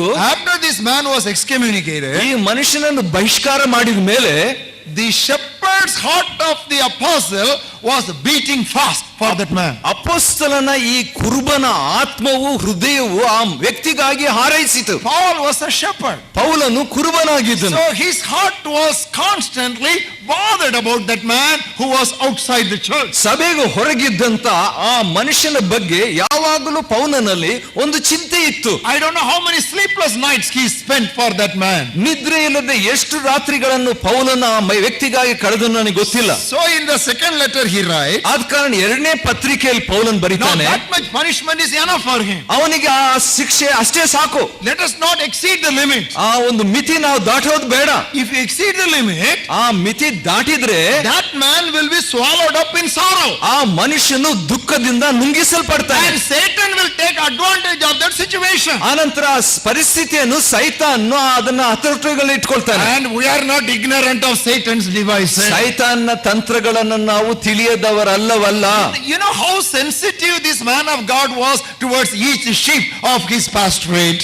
ಅವನು ನೋಡಿಕೊಳ್ಳುವಂತ ಪ್ರತಿ ಕುರಿಗಳ ಬಗ್ಗೆ ಈ ದೇವರ ಮನುಷ್ಯನು ಎಷ್ಟು ಸೂಕ್ಷ್ಮವಾಗಿದ್ದನ್ನು ಗಮನಿಸ್ರಿ. Maybe you are backslidden, ಬಹುಶಃ ಹಿಂಜಾರಿದ್ದಿ, and the devil is using your backsliding, reminding of your backsliding, to throw you into further backsliding. ಸೈತಾನು ನಿನ್ನ ಹಿಂಜಾರಿಕೆಯನ್ನು ನೆನಪು ಮಾಡಿಸಿ ಇನ್ನಷ್ಟು ನೀನು ದೂರ ದೇವರಿಂದ ಹೋಗ್ಬೇಕಂತ ಮಾಡ್ತಿದ್ದಾನೆ. He is making you to be swallowed up in sorrow, and that is the scheme, the tactics of the devil, the trick of the devil. ಸೈತಾನು ನಿನ್ನನ್ನು ಹಾಗೆ ದಾಳಿ ಹೋಗಿ ನೀವು ಆ ಮನಗೊಂದುವಿಕೆಯಿಂದ ನೀವು ನುಂಗಲ್ಪಡಬೇಕೆಂಬುದು ಸೈತಾನ್ನ ಕುತಂತ್ರ. So whether it is a financial problem, ಆರ್ಥಿಕ ಸಮಸ್ಯೆ ಇರಬಹುದು, spiritual problem, ಆತ್ಮಿಕ ಸಮಸ್ಯೆ, psychological problem, ಮನಃಶಾಸ್ತ್ರದ ಸಮಸ್ಯೆ, social problem, ಸಾಮಾಜಿಕ ಸಮಸ್ಯೆ, financial problem, ಹಣದ ಸಮಸ್ಯೆ, whatever may be the type of your problem. ಯಾವುದೇ ರೀತಿಯ ಸಮಸ್ಯೆ ನಿಮ್ದು ಇರಬಹುದು. And if that problem depresses you, ಆ ಸಮಸ್ಯೆ ನಿಮ್ಮನ್ನು ಮನಗುಂದಿಸಿದರೆ, I will tell you how you can overcome such depressing spirits. ಅಂತ ಮನಗುಂದಿಸುವ ಆತ್ಮವನ್ನು ಜಯಿಸುವುದು ಹೇಗೆ ಅಂತ ನಾನು ಹೇಳ್ಕೊಡ್ತೇನೆ. Number 1, ಮೊದಲನೇದು, meditate on the love of God. ದೇವರ ಪ್ರೀತಿಯನ್ನು ಧ್ಯಾನಿಸು. I love that statement, meditate on the love of God. ದೇವರ ಪ್ರೀತಿಯನ್ನು ಧ್ಯಾನಿಸು ಎಂಬ ಹೇಳಿಕೆ ನನಗಿಷ್ಟ. You know what the Bible says in book of Romans? ರೋಮ ಪತ್ರಿಕೆಯಲ್ಲಿ ವಾಕ್ಯ ಹೇಳೋದು ಏನ್ A ಗೊತ್ತೇ? very classic passage which I read very often. ಅನೇಕ ಸಾರಿ ನಾನು ಓದುವಂತ ಶ್ರೇಷ್ಠವಾದಂತ ವಾಕ್ಯ ಭಾಗ ಇದು. Romans 8 chapter, reading from 34 to 39. ರೋಮ 8:34ರಿಂದ 39. He comes as a challenge heavily on the accuser. ಇಲ್ಲಿ ಅಪರಾಧಿಯ ವಿಷಯವಾಗಿ ಬಲವಾದ ರೀತಿಯಲ್ಲಿ ಸವಾಲು ಕೊಡ್ತಿದ್ದಾನೆ. Who is he who condemns? ಅಪರಾಧಿಗಳೆಂದು ನಿರ್ಣಯಿಸುವವರು ಯಾರು? It is as if the devil, Paul was speaking on the face of the devil. ಸೈತಾನ ಮುಖಕ್ಕೆ ಪೌಲನು ಮಾತಾಡದಂಗಿದೆ ಇದು. Hey, who are you who condemns me? ಯಾರೋ ನೀನು ಅಪರಾಧಿ ಅಂತ ನಿರ್ಣಯಿಸುವನು. It is Christ who died, and furthermore also he is risen, who is making intercession for us. ಕ್ರಿಸ್ತ ಯೇಸು ಮರಣವನ್ನು ಹೊಂದಿದ್ದಲ್ಲದೆ ಜೀವಿತನಾಗಿ ಎದ್ದು ದೇವರ ಬಲಗಡೆಯಲ್ಲಿ ಇದ್ದು ನಮಗೋಸ್ಕರವಾಗಿ ಬೇಡುವವನಾಗಿದ್ದಾನೆ. In other words, Paul was saying, ಇನ್ನೊಂದು ರೀತಿಯಿಂದ ಪೌಲನ್ ಹೇಳ್ತಾನೆ, you devil, who are you to condemn me?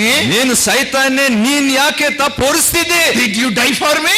ನೀನ್ ಸತ್ತಿದ್ದೇನೋ? Did you shed your blood for me? ನೀನ್ ರಕ್ತ ಸುರಿಸಿದ್ದೇನೋ? Sacrifice your body for me? ನಿನ್ ದೇಹ ನನಗೆ ಯಜ್ಞವಾಗಿ ಕೊಟ್ಟಿದ್ದೇನೋ? Shut up! It is Christ who died for me. It is Christ who is making intercession for me. ಬಾಯಿ ಮುಚ್ಚಿ ನೀನಲ್ಲ ನನಗೋಸ್ಕರವಾಗಿ ಸತ್ತಿದ್ದು, ಕ್ರಿಸ್ತ ನನಗೋಸ್ಕರವಾಗಿ ಸತ್ತನು, ಆತನೇ ಎದ್ದು ನನಗಾಗಿ ಬದುಕ್ತಿದ್ದಾನೆ. And he says in verse 35, 35ರಲ್ಲಿ ಆತನೇ ಹೇಳ್ತಾನ್ರಿ, who shall separate us from the love of Christ? ಕ್ರಿಸ್ತನ ಪ್ರೀತಿಯಿಂದ ನಮ್ಮನ್ನು ಅಗಲಿಸುವವರು ಯಾರು? Shall tribulation, ಕಷ್ಟವೋ, distress, ಸಂಕಟವೋ, persecution, ಹಿಂಸೆಯೋ, famine, ಅನ್ನವಿಲ್ಲದಿರುವುದೋ, nakedness, ವಸ್ತ್ರವಿಲ್ಲದಿರುವುದೋ, peril, ಗಂಡಾಂತರವೋ, sword, ಖಡ್ಗವೋ, come to verse 38, 38, life, ಜೀವನವೋ, angels, ದೇವದೂತರು, principalities, ಆ ದುರಾತ್ಮಗಳು, powers, ಶಕ್ತಿಗಳು, things present, ಈ ಸಂಗತಿಗಳು, things to come, ಮುಂದಿನ ಸಂಗತಿಗಳು, height, ಮಹತ್ವವು, depth, ಮೇಲಿನ ಸಂಗತಿ, any created thing, ಯಾವುದೇ ಇರಲಿ, nothing can separate me from the love of God. that is ಯಾವುದು in Christ ಕ್ರಿಸ್ತನ Jesus. ಪ್ರೀತಿಯಿಂದ ನನ್ನನ್ನು ಅಗಲಿಸಲಾರದು. Brothers and sisters, I want to tell you something. ಸಹೋದರ ಸಹೋದರಿ, ಒಂದ್ ಮಾತು ಹೇಳ್ತೀನಿ. When you feel depressed in your spirit, ನಿಮ್ಮ ಆತ್ಮದಲ್ಲಿ ನಿಮಗೆ ಮನಗುಂದುವಿಕೆ ಬಂದ್ರೆ, which will happen very often in your Christian life. ಹಾಗೇಗ ನಿಮ್ಮ ಕ್ರೈಸ್ತ ಜೀವಿತದಲ್ಲಿ ಇದು ಬರುತ್ತದೆ. You know, Christian life may be wavy. Christian life may be ups and downs. ಕ್ರೈಸ್ತ ಜೀವಿತವು ಮೇಲೂ ಕೆಳಗೆ ಇರುತ್ತದೆ. Nothing is constant. ಯಾವುದು ಕೂಡ ಸತತವಲ್ಲ. But only one thing is constant in Christian life. ಕ್ರೈಸ್ತ ಜೀವಿತದಲ್ಲಿ ಒಂದು ಮಾತ್ರ ಸತತ. You know what it is? ಯಾವುದು ಗೊತ್ತೇ? The love of God. ದೇವರ ಪ್ರೀತಿ. The love of God. ದೇವರ ಪ್ರೀತಿ. The love of God is the only thing that is constant. ದೇವರ ಪ್ರೀತಿ ಮಾತ್ರ ಸತತವಾಗಿರುವಂತದ್ದು. Everything else changes. ಎಲ್ಲವೂ ಬದಲಾಗ್ತದೆ. But the love of God is constant. ಆದ್ರೆ ದೇವರ ಪ್ರೀತಿಯು ನಿರಂತರ. What is the meaning when I say love of God is constant? ದೇವರ ಪ್ರೀತಿ ಸತತವಾದದಂದ್ರೇನು? Like his master's voice, you tune up your ears and listen to what I say now. ಯಜಮಾನನ ಸ್ವರಕ್ಕಾಗಿ ಅಂತ ಹೇಳುವಂತೆ ನೀವು ನಿಮ್ಮ ಕಿವಿಗಳನ್ನು ಸೂಕ್ಷ್ಮವಾಗಿ ಇಟ್ಕೊಳ್ರಿ. You cannot do anything to make God love you more.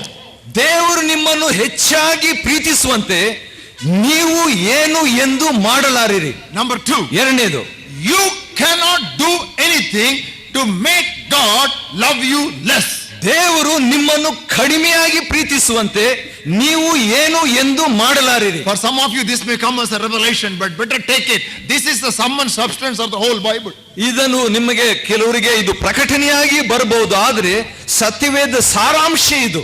You cannot do anything to make God love you more, and you cannot do anything to make God love you less. ದೇವರು ನಿಮ್ಮನ್ನು ಹೆಚ್ಚಾಗಿ ಪ್ರೀತಿಸುವಂತೆ ನೀವು ಏನೂ ಮಾಡಲಾರಿರಿ, ದೇವರು ನಿಮ್ಮನ್ನು ಕಡಿಮೆಯಾಗಿ ಪ್ರೀತಿಸುವಂತೆ ಏನೂ ಮಾಡಲಾರಿರಿ. The love of God on you is independent of what you do or what you don't do. ನೀವು ದೇವರಿಗೆ ಏನೇ ಮಾಡಿದ್ರೂ ಮಾಡದೆ ಇದ್ರೂ ಕೂಡ ದೇವರ ಪ್ರೀತಿ ಪ್ರತ್ಯೇಕವಾದದ್ದು. That is why neither height nor depth nor things present nor things future, neither angels nor principalities, anything cannot ever separate you from the love of Christ. In all these things, we are not just conquerors, praise God.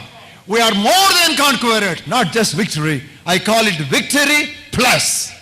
ಆದುದರಿಂದ ನಾವು ನೋಡ್ತೀವಿ, ಮೇಲಿನ ಸಂಗತಿ ಆಗಲಿ ಕೆಳಗಿನ ಸಂಗತಿ ಆಗಲಿ, ದೇವದೂತರಾಗಲಿ ದುರಾತ್ಮಗಳಾಗಲಿ ಯಾವುದೇ ಸೃಷ್ಟಿಯು ಕೂಡ ನಮ್ಮನ್ನು ಕ್ರಿಸ್ತನ ಪ್ರೀತಿಯಿಂದ ಅಗಲಿಸಲಾರದು.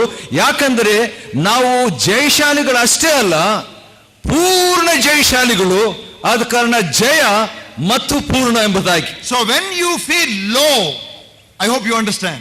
When you feel low in your spirits, immediately as a first step, think of the love of God that is constant, unchanging, untouchable.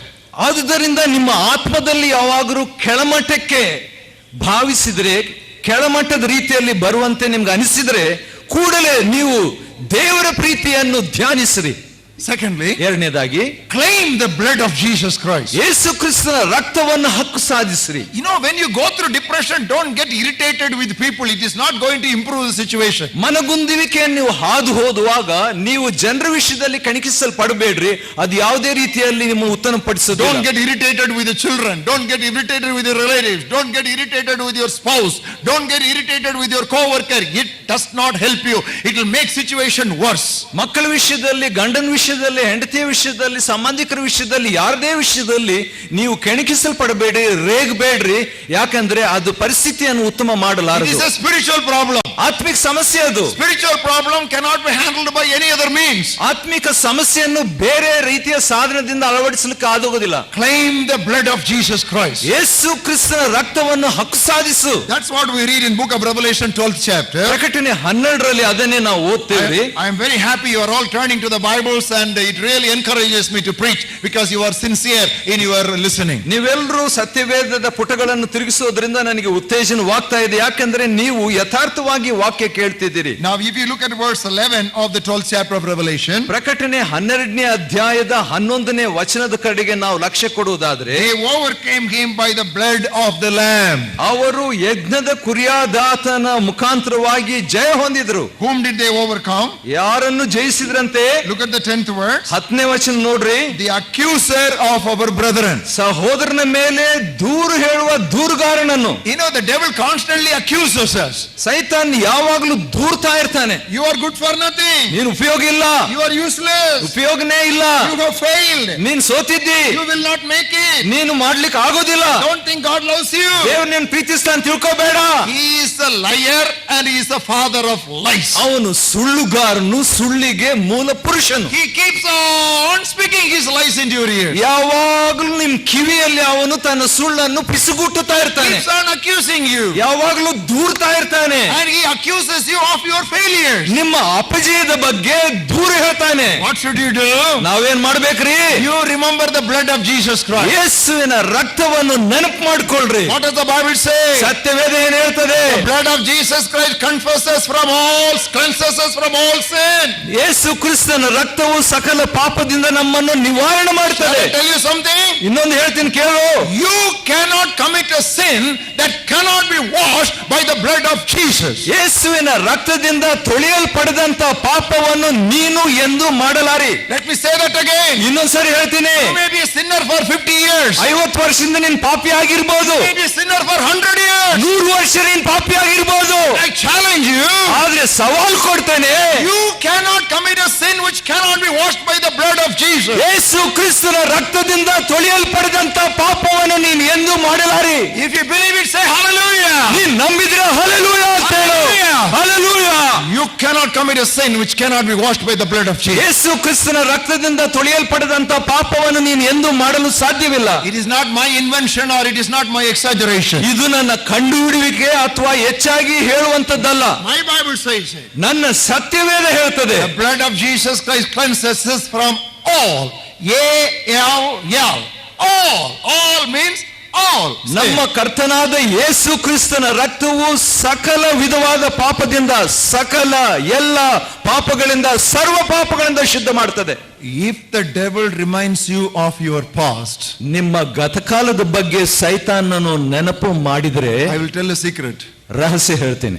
If the devil reminds you of your past, ನಿಮ್ಮ ಗತಕಾಲದ ಬಗ್ಗೆ ಸೈತಾನು ನೆನಪು ಮಾಡಿದ್ರೆ, you please remind him of his future. ದಯಮಾಡಿ ಅವನ ಭವಿಷ್ಯದ ಬಗ್ಗೆ ನೆನಪು ಮಾಡಿಕೊಡ್ರಿ. Believe it? ನಂಬ್ತೀರಾ? If the devil reminds you of your past, ನಿಮ್ಮ ಗತಕಾಲದ ಬಗ್ಗೆ ಸೈತಾನ್ ನೆನಪಿಸಿದ್ರೆ, you remind him of his future. ಅವನ ಅಂತ್ಯಕಾಲದ ಬಗ್ಗೆ ನೆನಪು ಮಾಡ್ರಿ. Not only that, ಅಷ್ಟೇ ಅಲ್ಲ, when you go through depression, ಮನಗುಂದುವಿಕೆಯನ್ನು ಹಾದು ಹೋಗುವಾಗ keep praising God. ದೇವ್ರಿಗೆ ಸ್ತೋತ್ರ ಮಾಡ್ತಾ ಇರ್ರಿ. That's very difficult. ಕಷ್ಟ ಅದು ಬಹಳ. Some of us praise God only when we feel like praising God. ಕೆಲವು ಸಾರಿ ನಮ್ಮ ಸ್ತೋತ್ರವು ನಮಗೆ ಅನಿಸಿದ್ರಷ್ಟೇ ಸ್ತೋತ್ರ ಮಾಡ್ತೀವ್ರಿ. You know what I tell Christians? ಆದ್ರೆ ಕ್ರೈಸ್ತರು ಮಾಡ್ತಕ್ಕದ್ದೇನಂದ್ರೆ, Praise God when you feel like praising God. ದೇವರಿಗೆ ನೀವು ನಿಮ್ಗೆ ಅನಿಸಿದ್ರಿ ಸ್ತೋತ್ರ ಮಾಡ್ರಿ. Praise God when you don't feel like praising ನಿಮ್ಗೆ God. ಅನಿಸ್ದಿದ್ರು ಕೂಡ ಸ್ತೋತ್ರ ಮಾಡ್ರಿ. And praise God until you feel like praising God. ನಿಮಗೆ ಸ್ತೋತ್ರ ಮಾಡ್ಬೇಕಂತ ಅನ್ಸೋ ತನಕ ನೀವು ಸ್ತೋತ್ರ ಮಾಡ್ತಾ ಇರ್ರಿ. We may not be always at the heights of our spirits to praise God. There may be times that the pull down force is so heavy that your wings of praise may not be able to shutter at all. ಯಾವಾಗ್ಲೂ ನಾವು ಸ್ತೋತ್ರದಲ್ಲಿ ಉನ್ನತ ಮಟ್ಟದ ಆತ್ಮದಲ್ಲಿ ಇರ್ತೇವೆ ಅಂತ ಅರ್ಥ ಅಲ್ಲ. ಯಾಕಂದ್ರೆ ನಮ್ಮ ಸ್ತೋತ್ರದ ರೆಕ್ಕೆಗಳು ಯಾವಾಗಲೂ ಹಾರ್ತಾ ಇರೋದಿಲ್ರಿ. It is at that time you start praising the Lord, even though the praise may look very meaningless and dry and stale. ಅಂತ ಸಮಯದಲ್ಲಿ ನೀವು ದೇವರ ಸ್ತೋತ್ರ ಮಾಡ್ರಿ. ಒಂದು ವೇಳೆ ಬರಿದಾದ ಒಣಗಿದಂತ ಪರಿಸ್ಥಿತಿಯನ್ನು ನೀವು ಹಾದು ಹೋಗ್ತಿದ್ರು. You know what the Bible says? ಸತ್ಯವೇದ ಏನು ಹೇಳ್ತದೆ ಗೊತ್ತೇ? They walked through the valley of Baca. ಅವರು ಬಾಕಾದ ಕಣಿವೆಯನ್ನು ಹಾದು ಹೋದ್ರು. What is the valley of Baca? ಕಣಿವೆ, ಬಾಕಾದ ಕಣಿವೆ ಏನು? It is a valley of thorns and thistles and bushes. You cannot pass through it without labor and tears. ಕಷ್ಟ, ಕಣ್ಣೀರು ಇಲ್ಲದೆ ಆ ಮುಳ್ಳು ಪೊದೆ ಇರುವಂತ ಆ ಒಂದು ಕಣಿವೆಯನ್ನು ಹಾದು ಹೋಗ್ಲಿಕ್ಕೆ ಆಗೋದಿಲ್ಲ. It is a valley of weeping.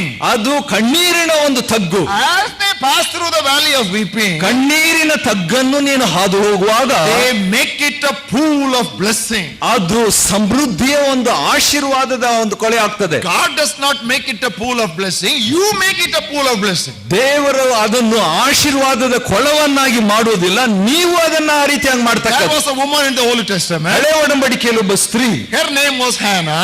ಹನ್ನ ಅಂತ ಆಕೆ ಹೆಸರು. Her life was filled with bitterness and his spirit was loaded with anguish. ಆಕೆಯ ಆತ್ಮವು ಕಹಿ ಭಾವನೆ ಚಿಂತೆಯಿಂದ ತುಂಬಿ ಹೋಗಿತ್ತು. What did she do? ಆಕೆ ಏನ್ ಮಾಡಿದ್ಲು? She went to the temple of the Lord. ದೇವರ ಆಲಯಕ್ಕೆ ಹೋದ್ಲು. She lifted her heart to the Lord. ತನ್ನ ಹೃದಯವನ್ನು ಕರ್ತನ ಕಡೆಗೆ, She poured her heart before the Lord. ತನ್ನ ಹೃದಯವನ್ನು ಕರ್ತನ ಮುಂದೆ ಸುರಿಸಿದಳು. Her anguish was so much that the priest in charge thought that she was drunk. ಅಲ್ಲಿ ಎಷ್ಟರ ಮಟ್ಟಿಗೆ ಆಕೆ ಶೋಕವಾಗಿ ದುಃಖಿಸ್ತಾ ಇದ್ಲಂದ್ರೆ ಅಲ್ಲಿದ್ದಂತ ಯಾಜಕನು ಈಕೆ ಕುಡಿದು ಮತ್ತಳಾಗಿರ್ಬೋದು ಅನ್ಕೊಂಡ. Agony, ಸಂಕಟ, bitterness, ಕಹಿ ಭಾವನೆ, conflicts, ಹೋರಾಟ, depression. ಮನಗುಂದುವಿಕೆ, She poured it before the Lord. ಅದನ್ನು ದೇವರ ಮುಂದೆ ಹೊಯ್ದಳು. You know what the Bible says? ಸತ್ಯವೇದ ಏನ್ ಹೇಳ್ತದೆ? After that, ಅದಾದ ಮೇಲೆ she was not sad.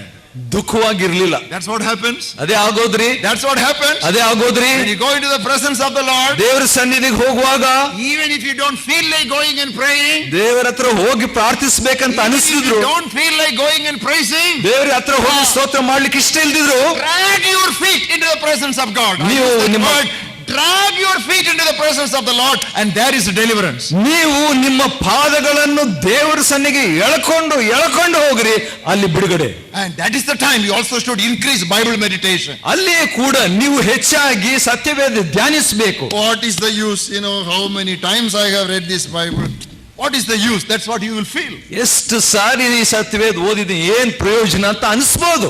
I feel like that. ನನಗಂಗ ಅನಿಸ್ತದೆ. I am studying the Bible for 45 years regularly. I feel like that. 45 ವರ್ಷ ಸತ್ಯವೇದ ನಾನು ಅಧ್ಯಯನ ಮಾಡ್ತಿದ್ದೆ, ನನಗಂಗ ಅನಿಸ್ತದೆ. When the suffering is very intense, your interest is gone. ಸಂಕಟ ತೀಕ್ಷ್ಣವಾದಾಗ ಆಸಕ್ತಿ ಕುಂದಿ ಹೋಗ್ತದೆ. I don't feel like reading the Bible. Satyaveda ಓದ್ಬೇಕಂತ ಅನಿಸೋದಿಲ್ಲ. But what do I do? ಏನ್ ಮಾಡ್ಬೇಕು? What do I do when I don't feel like reading the Bible? ಸತ್ಯವೇದ ಓದ್ಬೇಕಂತ ಅನಿಸ್ತಿದ್ರೆ ನಾನು ಏನ್ ಮಾಡ್ಬೇಕು? I read the Bible. ನಾನು ಸತ್ಯವೇದ ಓದ್ತೇನೆ. I read the Bible. ನಾನು ಸತ್ಯವೇದ ಓದ್ತೇನೆ. Everything is very dry. ಪ್ರತಿ ದಿನವೂ ಬರಿದಾಗಿದ್ರೆ, Nothing is interesting. ಆಸಕ್ತಿ ಇಲ್ಲದೆ ಇರುವಾಗ್ಲೂ, Nothing becomes understandable. ಏನು ಅರ್ಥವಾಗ್ದಿದ್ರು, But I keep on reading. ನಾನು ಓದ್ತಾ ಇರ್ತೇನೆ. And at the end of the day, you know what I say? ಆ ದಿನದ ಅಂತ್ಯ ಏನ್ ಹೇಳ್ತೀನಿ ಗೊತ್ತೇ? Unless your word had been my delight, I would have perished in my affliction. ನಿನ್ನ ವಾಕ್ಯವು ನನಗೆ ಆನಂದವಾಗಿ ಇಲ್ಲದಿದ್ರೆ ನಾನು ಇಷ್ಟಕ್ಕೆ ನಾಶವಾಗ್ತಿದ್ದೆ. Unless your word had been my delight, I would have perished in my affliction. ನಿನ್ನ ವಾಕ್ಯವು ನನಗೆ ಆನಂದಕರವಾಗಿ ಇರದಿದ್ರೆ ನಾನು ನಾಶವಾಗ್ತಿದ್ದೆ. And when you are attacked by this depressing spirits, ಈ ಮನಗುಂದುವ ಆತ್ಮದಿಂದ ನಿಮಗೆ ಆಕ್ರಮಣವಾದಾಗ, seek the fellowship of God's people. ದೇವಜನರ ಅನ್ಯೋನ್ಯತೆಯನ್ನು ಬಯಸ್ರಿ. There is no one who is totally self-sufficient. ಯಾರೂ ಕೂಡ ತನ್ನಷ್ಟಕ್ಕೆ ತಾನು ಸಾಕಾಗಿರುವ ವ್ಯಕ್ತಿ ಇಲ್ಲ. Let me tell you, brothers and sisters, ಇದನ್ನು ಹೇಳ ಬಯಸ್ತೇನೆ ಸಹೋದರ ಸಹೋದರಿ, we are not complete in ourselves. ನಮ್ಮಲ್ಲಿ ನಾವು ಪೂರ್ಣರಾಗಿ We ಒಬ್ಬರಾಗಿಲ್ಲ. need each other. ನಮಗೆ ಒಬ್ರೊಬ್ರು ಬೇಕು. We need one another. ಇತರರ ಅವಶ್ಯಕತೆ ನನಗುಂಟು. Who was Moses? ಮೋಶೆ ಯಾರು? A mighty man. ಬಲವಾದಂತ ವ್ಯಕ್ತಿ. A mighty intercessor. ಆತನು ವಿಜ್ಞಾಪನೆ ಬಲವಾಗಿ A ಮಾಡಿದ mighty soldier. ಬಲವಾದ ಸೈನಿಕನು. He was a general in Pharaoh's army. ಆತನು ಫರೋಹನ ಆಡಳಿತದಲ್ಲಿ ಆತನ ಅಧಿಕಾರಿ. But when there was a war against Amalekites, ಆದ್ರೆ ಅಮಾಲೇಕರ ವಿರುದ್ಧವಾಗಿ ಯುದ್ಧ ಬಂದಾಗ you know what happened? ಏನಾಯ್ತು ಗೊತ್ತೇ? The hands of Moses became feeble. ಮೋಶೆಯ ಹಸ್ತಗಳು ದಣಿದು ಕ್ಷೀಣವಾದವು. He began to slouch. ಆತನು ಕುಂದಿ ಹೋದನು. You know what they did? ಅವಾಗ ಏನ್ ಮಾಡಿದ್ರು ಗೊತ್ತೇ? They brought a stone, a boulder, ಒಂದು ದೊಡ್ಡ ಕಲ್ಲನ್ನು ತಂದ್ರು, asked Moses to sit there. ಮೋಶೆಯನ್ನು ಕೂತ್ಕೊಳ್ಳಂತ ಮಾಡಿದ್ರು. But having sat there, his hands were also feeble. ಅಲ್ಲಿ ಕೂತ್ಕೊಂಡಿದ್ರು, ಅವನ ಕೈ ಕೂಡ ಹಾಗೆ ಚಾಚಿ ಹೋಗಿತ್ತು. Aaron came on one side. Aaron ಒಂದ್ ಕಡೆ ಬಂದು, Hur came on another side. ಹೂರನು ಇನ್ನೊಂದ್ ಕಡೆ ಬಂದು, And both of them supported the hands of Moses. ಇಬ್ಬರೂ ಸೇರಿ ಮೋಶೆಯ ಹಸ್ತಗಳಿಗೆ ಆಧಾರ ಕೊಟ್ರು. And that is the way to defeat Amalekites. ಈ ರೀತಿಯಾಗಿ ಅಮಾಲೇಕರನ್ನು ನಾವು ಸೋಲಿಸೋದು. We all have so many Amalekites in our lives. ನಮ್ ಜೀವಿತದಲ್ಲಿ ಸಾಕಷ್ಟು ಅಮಾಲೇಕರಿದ್ದಾರೆ. You cannot manage it alone. ನೀವು ಒಬ್ಬರೇ ಅದನ್ನ ನಿರ್ವಹಿಸ್ಲಿಕ್ಕೆ ಆಗೋದಿಲ್ರಿ. You know, many of us have got stones, but we don't have supporters. ನಮ್ಮಲ್ಲಿ ಅನೇಕರಿಗೆ ಕಲ್ಲುಗಳಿವೆ, ಆದರೆ ಆಧಾರಕರಿಲ್ಲ. You have a church, you have a fellowship. ನಿಮಗೆ ಸಭೆ ಇದೆ, ಅನ್ಯೋನ್ಯತೆ ಇದೆ. That is not enough. ಅದು ಸಾಕಾಗೋದಿಲ್ಲ. You need an Aaron to really uphold your right hand and a Hur to lift up your left hand. ನಿಮ್ಮ ಬಲಗೈಯನ್ನು ಎತ್ತಲಿಕ್ಕೆ ಆರೋನು, ಎಡಗೈಯನ್ನು ಎತ್ತಲಿಕ್ಕೆ ನಿಮ್ಗೆ ಹೂರನು ಬೇಕ್ರಿ. Help one another. ಒಬ್ರಿಗೊಬ್ರು ಸಹಾಯ ಮಾಡ್ರಿ. Don't mock at the person who goes through depression. ಮನಗುಂದುವಿಕೆಯನ್ನು ಹಾದು ಹೋಗುವಂತವ್ರನ್ನ ಹೀಯಾಳಿಸಬೇಡ್ರಿ. When you are not able to see smile on the face of another person, something is wrong with that person. ಇತರ ವ್ಯಕ್ತಿಯ ಮುಖದಲ್ಲಿ ಮುಗುಳನಾಗಿ ಇಲ್ಲದಿದ್ರೆ ಏನೋ ತಪ್ಪಿದೆ.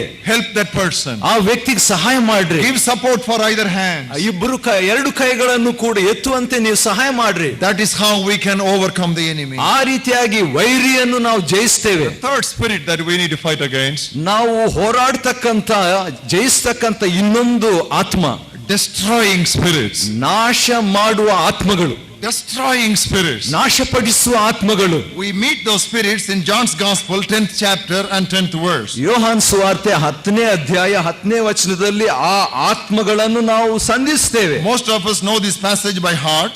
ಹೆಚ್ಚಿನಾಂಶ ನಮ್ಮಲ್ಲಿ ಜನರಿಗೆ ಇದು ಬಾಯ್ಪಾಠವಾಗಿ ಗೊತ್ತಿರಬಹುದು. I will read this very important text to you. ಈ ಪ್ರಾಮುಖ್ಯವಾದಂತ ಈ ವಾಕ್ಯವನ್ನು ನಿಮಗೋಸ್ಕರವಾಗಿ ಓದ್ತೇನ್ರಿ. The thief does not come except to steal and to kill and to destroy. ಕಳ್ಳನು ಕದ್ದುಕೊಳ್ಳುವುದಕ್ಕೂ ಕೊಯ್ಯುವುದಕ್ಕೂ ಹಾಳು ಮಾಡುವುದಕ್ಕೂ ಬರ್ತಾನೆ ಹೊರತು. Now what are these destroying spirits? ಈ ನಾಶ ಮಾಡುವ ಆತ್ಮಗಳೇನ್ರಿ?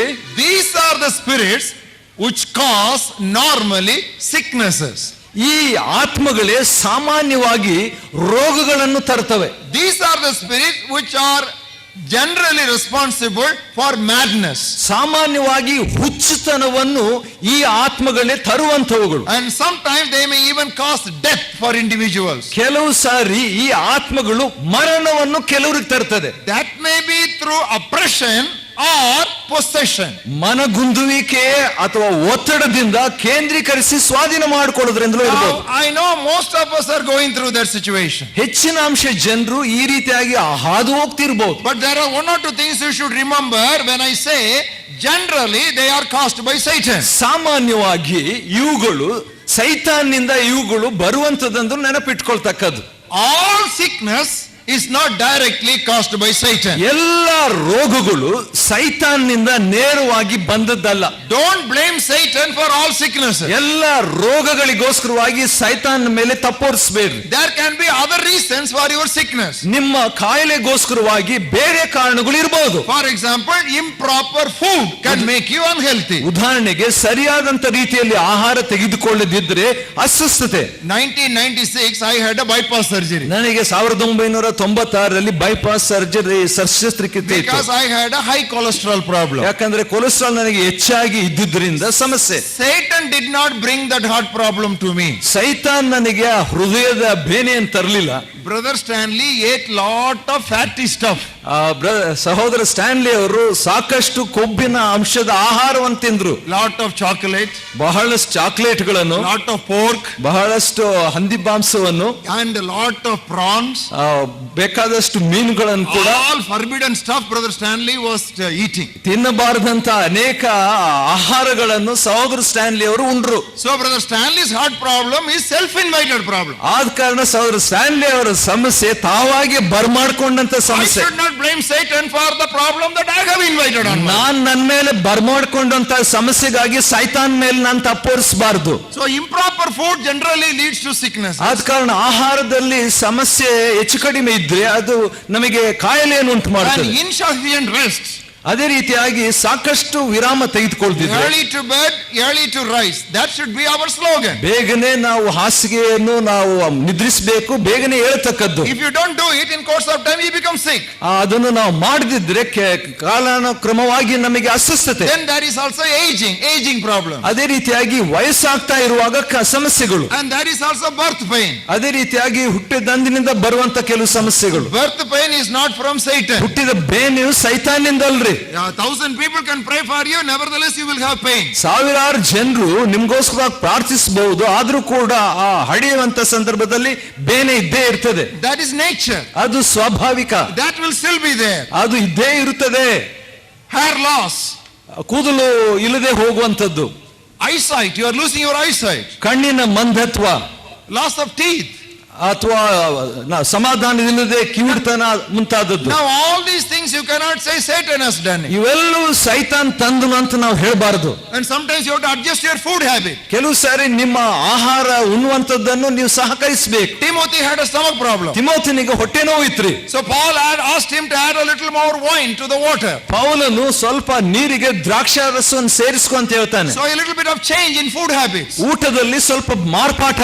So you should not immediately say, oh, the devil has brought the sickness upon you. ಬೇಗನೆ ಸೈತಾನ್ ತಂದ್ಬಿಟ್ಟು ನೋಡ್ರಿ ಅಂತ ಹೇಳಬಾರದು. And another thing you have to remember, ಇನ್ನೊಂದು ಸಂಗತಿ ನೆನಪಿನಲ್ಲಿ ಇಟ್ಕೊಳ್ರಿ, death is not destroyed yet. ಮರಣವು ಇನ್ನೂ ನಾಶವಾಗಲಿಲ್ಲ. Follow me carefully. ಇನ್ನೊಂದ್ಸರಿ ಕೇಳಿಸ್ಕೊಳ್ರಿ, death is not destroyed yet. ಮರಣವನ್ನು ಸಂಪೂರ್ಣವಾಗಿ ಇನ್ನೂ ಮುಕ್ತಾಯ ಮಾಡಲಿಲ್ಲ. Potentially Christ has overcome death. ಕ್ರಿಸ್ತನು ಅದನ್ನು ಶಕ್ತಿದಾಯಕವಾಗಿ ಜಯಿಸಿದನು. But we all will die. ಆದ್ರೆ ನಾವೆಲ್ಲರೂ ಸಾಯಬೇಕು. But the Bible says, ಸತ್ಯವೇದ ಹೇಳ್ತದೆ, the last enemy to be overcome is death. That is still in the future. ಜಯಿಸ್ತಕ್ಕಂಥ ಕೊನೆ ವೈರಿ ಮರಣ, ಅದು ಭವಿಷ್ಯದಲ್ಲಿ. Only in the new heaven and new earth there will be no death. In this earth, in this heaven there will be death. ಈ ಭೂಲೋಕದಲ್ಲಿ, ಈ ಲೋಕದಲ್ಲಿ ನಮಗೆ ಮರಣ ಇದ್ದೇ ಇರ್ತದೆ. ಆದ್ರೆ ನೂತನ ಆಕಾಶ ಮಂಡಲದಲ್ಲಿ ಮರಣವು ಇರೋದಿಲ್ಲ. Nevertheless, ಆದ್ರೂ ಕೂಡ destroying spirits are trying to cause unnecessary health problems in our lives. ನಾಶಪಡಿಸುವ ಆತ್ಮಗಳು ಅಗತ್ಯವಲ್ಲದಂತ ಸಮಸ್ಯೆಗಳ ಮೇಲೆ ಸಮಸ್ಯೆ ತರುತ್ತಾ ಇದ್ದಾವೆ. How to overcome it? ಅದನ್ನು ಜಯಿಸೋದು ಹೇಗ್ರಿ? I am going to give a clue to it. This will keep you from many false doctrines. ಈ ಒಂದು ನಾನು ಪರಿಹಾರ ಕೊಡ್ತೇನೆ. ಅನೇಕ ದುರ್ಬೋಧನೆಗಳಿಂದ ನಿಮ್ಮನ್ನು ಅದು ಕಾಪಾಡುತ್ತದೆ, ಗಮನಿಸ್ರಿ. First of all, ಮೊದಲನೇದಾಗಿ authority of Christ. ಕ್ರಿಸ್ತನ ಅಧಿಕಾರ. Authority of Christ. ಕ್ರಿಸ್ತನ ಅಧಿಕಾರ. What did Jesus say? ಯೇಸು ಹೇಳಿದ್ದೇನು? In my name they will cast out demons. ನನ್ನ ಹೆಸರಿನಲ್ಲಿ ಅವರು ದೆವ್ವಗಳನ್ನು ಓಡಿಸ್ತಾರೆ. I don't say power. ಶಕ್ತಿ ಅಂತ ಹೇಳಲಿಲ್ಲ, I say authority. ಅಧಿಕಾರ ಅಂತ ಹೇಳಿದೆ. Follow me carefully. ಸರಿಯಾಗಿ ಗಮನಿಸ್ರಿ. I don't say power. ನಾನು ಶಕ್ತಿ ಅಂತ ಹೇಳಲಿಲ್ಲ, I am talking about authority. ಅಧಿಕಾರದ ಬಗ್ಗೆ ಮಾತಾಡ್ತಿದ್ದೇನೆ. I will give you an example. ಉದಾಹರಣೆ ಕೊಡ್ತೇನೆ. Now suppose in that Rani Chennamma, there is a statue and there is a policeman. Rani Chennamma ವೃತ್ತದಲ್ಲಿ ಒಬ್ಬ ಪೊಲೀಸರು ನಿಂತಿರ್ತಾರೆ. It's a very weak policeman. ಬಲಹೀನವಾದಂತ ಪೊಲೀಸರು, Anemic policeman. ಅವರು ಬಹಳ ಬಲಹೀನವಾದಂತ ಇರುವಂತ ನೋಡ್ಲಿಕ್ಕೆ ವ್ಯಕ್ತಿ. Maybe he is undergoing treatment for TB. ಅವರು ಕ್ಷಯರೋಗಕ್ಕೆ ಒಂದು ವೇಳೆ ಔಷಧ ತಗೊಳ್ತಾ ಇದ್ದಾರೆ ಅಂತ ಕಾಣ್ತದೆ. A fast, high-powered automobile is rushing. ಆವಾಗ ರಭಸವಾದ ರೀತಿಯಲ್ಲಿ ಒಂದು ದೊಡ್ಡ ವಾಹನವು ಬರುತ್ತಲಿದೆ. What does he do? ಅವಾಗ ಅವನೇನು ಮಾಡ್ತಾನೆ? He lifts up that stop symbol. ಆ ನಿಲ್ಲು ಅನ್ನುವಂತ ಸೂಚನೆಯನ್ನು ಪಲಕೆಯನ್ನು ಇಡ್ತಾನೆ. Immediately that vehicle stops. ಕೂಡಲೇ ಆ ವಾಹನವು ನಿಲ್ಲುತ್ತದೆ. You think that policeman has got power to stop that? ಆ ವಾಹನವನ್ನು ನಿಲ್ಲಿಸುವುದಕ್ಕೆ ಆ ಪೊಲೀಸರಿಗೆ ಶಕ್ತಿ ಇತ್ತೋ? If the man does not apply the brakes, this man will be crushed to powder. ಅವನು ಬ್ರೇಕ್ ಹಾಕದಿದ್ರೆ ಚಾಲಕನು ಈತನು ಪುಡಿ ಪುಡಿ ಆಗ್ಬಿಡ್ತಿದ್ನು. So what he has is not power. ಅವನಿಗೆ ಇದ್ದಿದ್ದು ಶಕ್ತಿ ಅಲ್ರಿ. But what does he have? ಅವನಿಗೆ ಏನಿತ್ತು? Authority. ಅಧಿಕಾರ. He is under the authority of the government. ಆ ಸರ್ಕಾರದ ಅಧಿಕಾರಕ್ಕೆ ಅಧೀನವಾಗಿದ್ದಾನೆ. Brothers and sisters, ಸಹೋದರ ಸಹೋದರಿ, you are a child of God. ನೀನ್ ದೇವರ ಮಗುವಾಗಿದ್ರೆ, you are a born again Christian, ಹೊಸದಾಗಿ ಹುಟ್ಟಿದ ಕ್ರೈಸ್ತನಾಗಿದ್ರೆ, you have the authority of Christ. ಕ್ರಿಸ್ತನ ಅಧಿಕಾರ ನಿನಗಿದೆ. You may be born again just yesterday, ನಿನ್ನೆ ದಿನ ಹೊಸದಾಗಿ ಹುಟ್ಟಿರಬಹುದು, or just this morning. ಈ ಬೆಳಗ್ಗೆ ಹುಟ್ಟಿರಬಹುದು. You have the same authority as a great minister of the gospel who works wonders and miracles. ಅದ್ಭುತವನ್ನು ಮಾಡುವಂತ ಸ್ವಾರ್ಥ ಸೇವಕನಿಗಿದ್ದಂತ ಅದೇ ಅಧಿಕಾರ ನಿನಗೂ ಕೂಡ ಇದೆ. You have the same authority. ಅದೇ ಅಧಿಕಾರ ನಿನಗಿದೆ. No difference. ವ್ಯತ್ಯಾಸವೇ ಇಲ್ಲ. Even a newest saint and an older saint has got the same level of authority. ಹೊಸದಾದಂತ ಭಕ್ತರಿಗೂ ವೃದ್ಧರಾದಂತ ಭಕ್ತರಿಗೂ ಒಂದೇ ನಮೂನೆ ಅಧಿಕಾರ ಉಂಟು. You have the same authority against the devil. ಸೈತಾನಿಗೆ ವಿರುದ್ಧವಾಗಿ ಅದೇ ರೀತಿಯ ಅಧಿಕಾರ ನಿನಗಿದೆ. I want you to be encouraged tonight. ಆದ ಕಾರಣ ಈ ರಾತ್ರಿ ಉತ್ತೇಜನಗೊಳ್ಳ್ರಿ. Rebuke the devil. ಸೈತಾನನ್ನು ಗದರಿಸ್ರಿ. By the authority that you have. ನಿನಗೆ ಇರುವಂತ ಅಧಿಕಾರದಲ್ಲಿ. By the authority that you don't need to ask, but the authority that you need to acknowledge. ಆ ಅಧಿಕಾರವನ್ನು ನೀವು ಕೇಳಬೇಕಾಗಿಲ್ಲ, ಅದನ್ನು ಉಪಯೋಗಿಸು ಅಷ್ಟೇ. My Bible says, ನನ್ನ ಸತ್ಯವೇ ಹೇಳ್ತದೆ, as many as received him, to them gave he authority to become the children of God. ಯಾರ್ಯಾರು ಆತನನ್ನು ಅಂಗೀಕರಿಸಿದ್ರೋ ಅಂತವರಿಗೆ ದೇವರ ಮಕ್ಕಳಾಗುವ ಅಧಿಕಾರವನ್ನು ದೇವರು ಕೊಟ್ಟನು. You have the authority. ನಿನಗೆ ಅಧಿಕಾರ ಇದೆ. If you believe that you are a child of God, and if you believe that you are the authority of Christ, put up your right hand immediately. ನೀನು ದೇವರ ಮಗುವಾಗಿದ್ದಿ, ದೇವರ ಅಧಿಕಾರಿ ಆಗಿದ್ದಿ ಅಂತ ಹೇಳಿದ್ರೆ ಕೈ ಎತ್ತಿರಿ. Yes, you know why? ಬಲಗೈ ಎತ್ತಿರಿ. You know why I ask you to put up your hand? ಯಾಕೆ ನಿನ್ನ ಬಲಗೈ ಎತ್ತಿ ಅಂತ ಹೇಳ್ತೀನಿ? I want you to know what you have. ನಿನಗೆ ಏನಿದೆ ಅಂತ ನಿನಗೆ ಗೊತ್ತಾಗಬೇಕು. I am not entertaining you. ಮನೋರಂಜನೆ ಮಾಡ್ತಾ ಇಲ್ಲ. This is the fact. ಇದು ಸತ್ಯಾಂಶ. The truth. ಇದು ಸತ್ಯ. Every one of you has put up his hand or her hand. You have the authority of Christ, who said, all authority in heaven and earth is given unto me. ಕೈಯನ್ನೆತ್ತಿರುವ ನಿಮ್ಮಲ್ಲಿ ಪ್ರತಿಯೊಬ್ಬ ಸ್ತ್ರೀ ಪುರುಷರು ಕೂಡ ಪರಲೋಕದಲ್ಲಿ ಭೂಲೋಕದಲ್ಲಿ ನನಗೆ ಅಧಿಕಾರ ಉಂಟು ಎಂಬುದಾಗಿ ಹೇಳಿದ ಆತನ ಅಧಿಕಾರ ನಿಮಗಿದೆ. Say amen and put up your hand. ಆಮೇನ್ ಅಂತ ಹೇಳಿ ಕೈ ಎತ್ತಿರಿ. ಆಮೇನ್.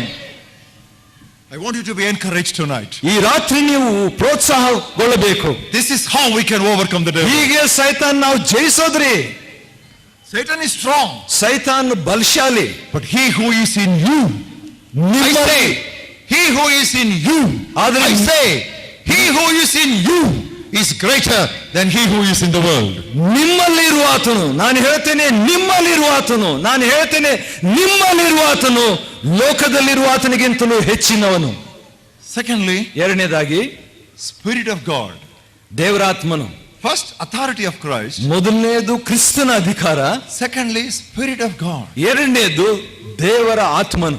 Isaiah 59:19 says, Yeshaya 59:19 when the enemy comes in like a flood, ಪ್ರವಾಹದ ರೂಪದಲ್ಲಿ ವೈರಿಯು ಬರುವಾಗ the Spirit of the Lord shall raise up a standard against him.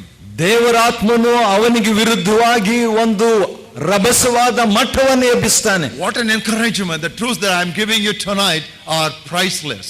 ಈ ವಾಕ್ಯವು ಈ ರಾತ್ರಿ ಕೊಡುವಂತದ್ದು ಅಮೂಲ್ಯವಾದದ್ದು, ಬೆಲೆಯುಳ್ಳದಂತ ಒಂದು ವಾಕ್ಯಗಳಾಗಿದೆ. The enemy usually comes in like a flood. ಸಾಮಾನ್ಯವಾಗಿ ವೈರಿಯು ಪ್ರವಾಹದೋಪಾದಿಯಲ್ಲಿ ಬರ್ತಾನೆ. One after the other. ಒಂದ್ರ ಮೇಲೆ ಒಂದು. Wave after wave. ಅವು ಅಲೆಗಳ ಮೇಲೆ ಅಲೆಗಳು. Like a tsunami. ಸುನಾಮಿಯೋಪಾದಿಯಲ್ಲಿ. But when the enemy comes in like tsunami, ವೈರಿಯು ಸುನಾಮಿಯೋಪಾದಿಯಲ್ಲಿ ಬಂದಾಗ the Spirit of the Lord shall raise up a standard against him. ದೇವರಾತ್ಮನು ಅವನಿಗೆ ವಿರುದ್ಧವಾದ ರೀತಿಯಲ್ಲಿ ಎದುರಿಸುತ್ತಾನೆ. Whatever may be the denomination that you may belong to, ನೀನು ಯಾವ ಸಭಾ ವಿಭಾಗಕ್ಕೆ ಸೇರಿದ್ರೂ ಕೂಡ I plead with you, ನಾನು ನಿನ್ನನ್ನು ಬೇಡಿಕೊಳ್ತೇನೆ, ask the Lord to fill you with the Holy Spirit. ಪವಿತ್ರಾತ್ಮನಿಂದ ತುಂಬಿಸುವಂತೆ ಕರ್ತನನ್ನು ನೀವು ಕೇಳಿಕೊಳ್ಳ್ರಿ. I am an Anglican, high Anglican by background. ನನ್ನ ಹಿನ್ನೆಲೆ ಹೈ ಆಂಗ್ಲಿಕನ್ ಹಿನ್ನೆಲೆ. In my church every Sunday we will say, I believe in the Holy Spirit. ನಮ್ಮ ಸಭೆಯಲ್ಲಿ ಪ್ರತಿ ಭಾನುವಾರ ನಾನು ಪವಿತ್ರಾತ್ಮನನ್ನು ನಂಬುತ್ತೇನೆ ಅಂತ ಅರಿಕೆ ಮಾಡ್ತಿದ್ದೆವು. But that was simply a theory. ಆದ್ರೆ ಕೇವಲ ಅದು ಸಿದ್ಧಾಂತ. But when I was 16 years old, 16 ವಯಸ್ಸು ನನಗಾದಾಗ it became a practical experience in my life. ಅದು ನನ್ನ ಜೀವಿತದಲ್ಲಿ ಪ್ರಾಯೋಗಿಕವಾದ ಅನುಭವವಾಯಿತು. With a group of college students, I waited before the Lord in a jungle to fill me with the Holy Spirit. ಒಂದು ಅಡವಿಯಲ್ಲಿ ದೇವರನ್ನು ಪವಿತ್ರಾತ್ಮದಿಂದ ತುಂಬಿಸುವಂತೆ college ವಿದ್ಯಾರ್ಥಿಗಳೊಂದಿಗೆ ಸೇರಿ ನಾವು ಪ್ರಾರ್ಥಿಸಿದೆವು. The Lord filled me with the power of the Holy Spirit. ಕರ್ತನು ನನ್ನನ್ನು ತನ್ನ ಶಕ್ತಿಯಿಂದ ತನ್ನ ಆತ್ಮನನ್ನು ತುಂಬಿಸಿದನು. I am what I am today because of the infilling of the Holy Spirit. ಇವತ್ತು ನಾನು ಏನಾಗಿದ್ದೇನೋ ಅದಕ್ಕೆ ಕಾರಣ ಏನಂತ ಹೇಳಿದ್ರೆ ಪವಿತ್ರಾತ್ಮ ನನ್ನನ್ನು ತುಂಬಿಸಿದ್ದೆ. I have no strength in me. ನನ್ನಲ್ಲಿ ಶಕ್ತಿ ಏನೂ ಇಲ್ಲ. I am the coward of the worst sort. ಆದ್ರೆ ಬಹಳ ಕೆಳಮಟ್ಟದ ನಾನು ಅಂಜುಪುರುಕ. I cannot stand before a crowd. ಆ ಗುಂಪುಗಳ ಮುಂದೆ ನಾನು ನಿಲ್ಲಿಕ್ಕೆ ಆಗ್ತಿರ್ಲಿಲ್ಲ. But something happened to me. ಆದ್ರೆ ಏನೋ ನನಗೆ ಸಂಭವಿಸಿತು. It happened while I was 16 years old. 16 ವಯಸ್ಸು ನನಗಿದ್ದಾಗ ಇದು ಸಂಭವಿಸಿತು. The Holy Spirit filled me. ಪವಿತ್ರಾತ್ಮನ ತುಂಬಿದನು. The Holy Spirit fell on my life. ಪವಿತ್ರಾತ್ಮನ ಮೇಲೆ ಬಿದ್ದನು. And I began to preach the word of God with boldness. ನಾನು ಪೂರ್ಣವಾದ ರೀತಿಯಲ್ಲಿ ದೇವರ ವಾಕ್ಯವನ್ನು ಸಾರಿದೆನು. This must happen to you. ಇದು ನಿಮಗೂ ಸಂಭವಿಸಬೇಕು. Don't tell me that it is this or that, but you must be filled with the Holy Spirit. ಇದು ಅದು ಅಂತ ಹೇಳ್ಬೇಡ್ರಿ, ಆದ್ರೆ ನೀವು ದೇವರಾತ್ಮನಿಂದ ತುಂಬಿಸಲ್ಪಟ್ಟವರಾಗಿರ್ಬೇಕು. Find out someone who is filled with the Holy Spirit. ದೇವರಾತ್ಮನಿಂದ ತುಂಬಿದಂತ ವ್ಯಕ್ತಿಯನ್ನು ಕಂಡುಹಿಡಿಯಿರಿ. Pray with that person. ಆ ವ್ಯಕ್ತಿಯೊಂದಿಗೆ ಪ್ರಾರ್ಥಿಸಿರಿ. Don't get up until you are filled with the Holy Spirit. ಪವಿತ್ರ ಆತ್ಮದಿಂದ ನೀವು ತುಂಬಿಸಲ್ಪಡೋ ತನಕ ಹೇಳ್ಬೇಡ್ರಿ. How will you know you are filled with the Spirit of ನೀವು God? ಪವಿತ್ರ ಆತ್ಮದಿಂದ ತುಂಬಿದ್ದೀರಿ ಅಂತ ಹೇಗೆ ಗೊತ್ತಾಗೋದು? Very simple. ಬಹಳ ಸರಳ. If you are filled, you will know it. ನೀವು ತುಂಬಿಸಲ್ಪಟ್ಟಿದ್ರೆ ನಿಮ್ಗೆ ಗೊತ್ತಾಗ್ತದೆ. Very simple. ಬಹಳ ಸರಳ. If you are filled with the Spirit, you will know that you are filled with the Spirit. ಪವಿತ್ರ ಆತ್ಮದಿಂದ ನೀವು ತುಂಬಿಸಲ್ಪಟ್ಟಿದ್ರೆ ನಿಮ್ಗೆ ಗೊತ್ತಾಗ್ತದೆ. That is the evidence of the fullness of the Holy Spirit. ಪವಿತ್ರ ಆತ್ಮನು ತುಂಬಿಸಲ್ಪಡುವಿಕೆಗೆ ನಿದರ್ಶನ ಅದು. I know I am filled with the Holy Spirit. ನನಗೆ ಗೊತ್ತು ನಾನು ಪವಿತ್ರ ಆತ್ಮ ತುಂಬಿದ್ದೇನೆ. And if you are filled with the Spirit, you will know that you are filled with the Spirit. ನೀನು ಪವಿತ್ರ ಆತ್ಮದಿಂದ ತುಂಬಿದ್ರೆ ನಿನಗೆ ಗೊತ್ತಾಗ್ತದೆ. Until that happens to you. ಅದು ಸಂಭವಿಸುವ ತನಕ. Until you are sure you are filled with the Holy Spirit. ನೀನು ನಿಜವಾಗಿ ಪವಿತ್ರ ಆತ್ಮದಿಂದ ತುಂಬಿಸುವ ತನಕ. Don't get up from your knees. ನೀನು ಮೊಣಕಾಲಿನಿಂದ ಏಳ್ಬೇಡ. As you get back tonight, ಈ ರಾತ್ರಿ ನೀನು ಹೋಗುವಾಗ kneel down by your bedside. ನೀನು ಹಾಸಿಗೆ ಪಕ್ಕದಲ್ಲಿ ಮೊಣಕಾಲೂರು. You don't need supper tonight. ನಿಮಗೆ ಊಟ ಕೊಡೋ ನಿಮ್ಗೆ ಬೇಕಾಗಿಲ್ಲ ರಾತ್ರಿ. Kneel down before God. ಮೊಣಕಾಲು ದೇವರ ಮುಂದೆ. Lord, I need your power. ದೇವರೇ ನಿನ್ನ ಶಕ್ತಿ ಬೇಕು. Lord, I want you to fill me with your Spirit. ದೇವರೇ ನಿನ್ನ ಆತ್ಮನಿಂದ ನಾನು ತುಂಬಿಸು. Let me ask you, fill the early apostles. ಅಪೊಸ್ತಲರು ನೀನು ತುಂಬಿಸಿದಾಗ ನಾನು ತುಂಬಿಸು. What God did for those people that day and what God is doing for thousands and thousands of people this day, He will do it for you because Jesus Christ is the same yesterday, today, and I say forever. ಅಂದು ಅಪೊಸ್ತಲರನ್ನು ತುಂಬಿಸಿದಂತ ದೇವರು ಇಂದು ಸಾವಿರಾರು ಜನಗಳನ್ನು ಪವಿತ್ರಾತ್ಮನಿಂದ ತುಂಬಿಸಿದ ದೇವರು ಈ ರಾತ್ರಿ ನಿಮ್ಮನ್ನು ಕೂಡ ತುಂಬಿಸ್ತಾನೆ. ಯಾಕಂತ ಹೇಳಿದ್ರೆ ಯೇಸು ಕ್ರಿಸ್ತನು ನಿನ್ನೆ ಇದ್ದ ಹಾಗೆ ಈ ಹೊತ್ತು ಇದ್ದಾನೆ. ನಾನು ಹೇಳ್ತೀನಿ ನಿರಂತರವೂ ಹಾಗೆ ಇರುವನು. You know why I say that? ನಾನು ಇದನ್ನು ಯಾಕೆ ಹೇಳ್ತೀನಿ You know ಗೊತ್ತಾ? why I emphasize this truth so much? ಇದನ್ನು ಈ ಸತ್ಯವನ್ನು ಯಾಕೆ ಒತ್ತಿ ಹೇಳ್ತೇನೆ? Fullness of the Holy Spirit is the insurance against demon possession. ಪವಿತ್ರಾತ್ಮ ಭರಿತರಾಗಿರುವಂತದ್ದು ದೆವ್ವಗಳಿಂದ ಪೀಡಿತರಾಗೋದಕ್ಕೆ ಅದು ವಿರುದ್ಧವಾಗಿರುವಂತ ಜೀವ ವಿಮೆ. The demonic spirit left that man. ದೆವ್ವಗಳು ಆ ಮನುಷ್ಯನನ್ನು ಇಡ್ತವೆ. It went around, ಅಲ್ಲಿ ಸುತ್ತಾಡ್ತು, returned, ಬಂತು ವಾಪಸ್ಸು. what did it see? ಏನ್ ನೋಡ್ತು? The house was swept clean and empty. ಮನೆ ಗುಡಿಸಲ್ಪಟ್ಟು ಬರಿದಾಗಿತ್ತು. So the spirit went out again, ದುರಾತ್ಮ ಹೋಯ್ತು, ಮತ್ತೆ collected 7 other spirits, 7 ದುರಾತ್ಮ ಹೊಡ್ಕೊಂಡು, and the latter part of that man was worse than his earlier life. ಆ ಮನುಷ್ಯನ ಅಂತ್ಯಸ್ಥಿತಿ ಮೊದಲ ಸ್ಥಿತಿಗಿಂತಲೂ ಕೆಟ್ಟದಾಗಿತ್ರಿ.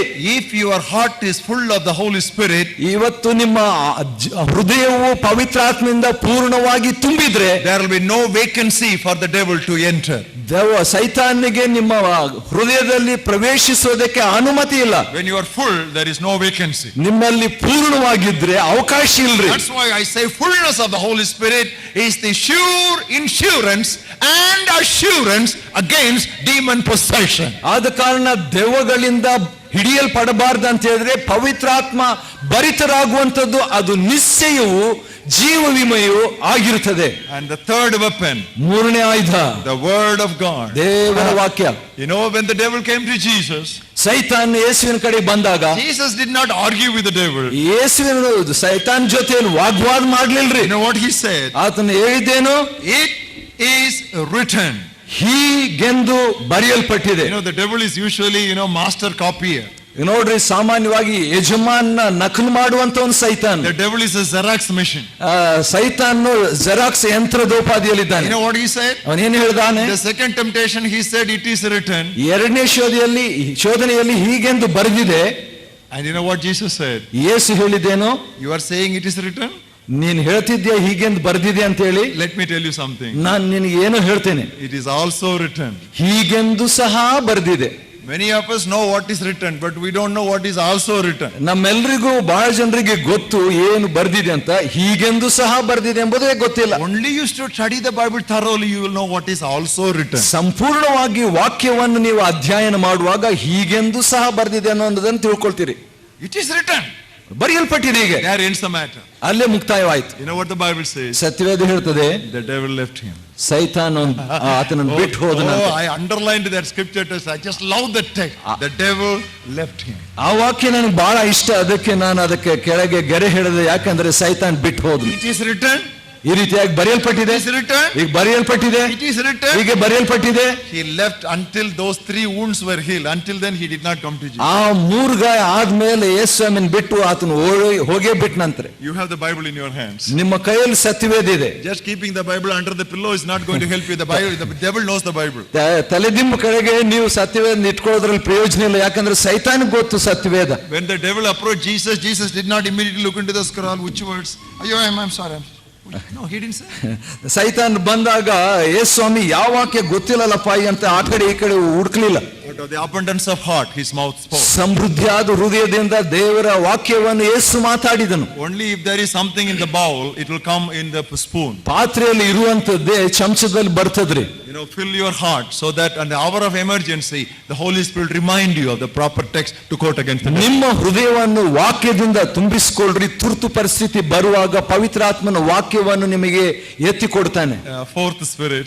4ನೇ ಆತ್ಮ. Very interesting spirit. ಬಹಳ ಕುತೂಹಲವಾದಂತ several of you will have your scales removed from your eyes. ಈಗ ನಿಮ್ಮ ಕಣ್ಣಲ್ಲಿ ಮರೆಯಾಗಿರುವಂತ ಅವುಗಳು ಕಳಚಿ ಬೀಳುವಂತ ಒಂದು ಸಂದರ್ಭ. Divinatory spirits. ಆ ಆತ್ಮ ಏನಂದ್ರೆ ಕಣಿ ಕೇಳುವ ಆತ್ಮಗಳು. Divinatory spirits. ಕಣಿ ಕೇಳುವ ಆತ್ಮಗಳು. You know what are these spirits? ಈ ಆತ್ಮಗಳು ಏನ್ ಗೊತ್ತ್ರಿ? They can predict the future. ಭವಿಷ್ಯವನ್ನ ಅವು ನುಡಿತಾವೆ. They can even give some guidance. ಮಾರ್ಗದರ್ಶನನೂ ಕೊಡ್ತಾವೆ. And they can work some wonders. ಕೆಲವು ಅದ್ಭುತನೂ ಮಾಡ್ಬಿಡ್ತಾವೆ. They can show you some visions. ಕೆಲವು ದರ್ಶನಗಳನ್ನು ಕೂಡ ತೋರಿಸ್ತಾವಂತೆ. And they can exhibit some magical powers. ಆಗ ಕೆಲವು ಯಾಂತ್ರಿಕವಾದ ಮಂತ್ರಶಕ್ತಿಯನ್ನು ಪ್ರದರ್ಶಿಸುತ್ತವೆ. Things they can do. ಇವೆಲ್ಲವೂ ಮಾಡ್ತವೆ. But ಆದ್ರೆ they are not from God. ಆದ್ರೆ ದೇವರಿಂದ ಅಲ್ರಿ ಅವು. Is it possible? ಇದು ಸಾಧ್ಯನಾ? Wonders without God? ದೇವರಿಲ್ದೆ ಅದ್ಭುತವೇ? Powers without God? ಶಕ್ತಿ ಇಲ್ಲದೆ ದೇವರಿಲ್ಲದೆ ಶಕ್ತಿಯೋ? Guidance without God? ದೇವರಿಲ್ಲದೆ ಮಾರ್ಗದರ್ಶನವೋ? Prediction of future without God? ದೇವರಿಲ್ಲದೆ ಭವಿಷ್ಯವನ್ನು ನುಡಿತಾವೋ? That's why I'm preaching you tonight on this topic. ಆ ಕಾರಣದಿಂದಲೇ ನಾನು ಈ ರಾತ್ರಿ ಈ ವಿಷಯವನ್ನು ನಿಮಗೆ ಮಾತಾಡ್ತಿದ್ದೇನೆ. But we have one great promise. ಆದ್ರೆ ದೊಡ್ಡ ವಾಗ್ದಾನ ನಮಗಿದೆ. Everybody open your Bibles to Numbers 23:23. ಪ್ರತಿ ಒಬ್ಬೊಬ್ಬರು ಕೂಡ ಅರಣ್ಯಕಾಂಡ 23:23ಕ್ಕೆ ಬನ್ನಿರಿ. It's very easy. This is easy number to remember. Numbers 23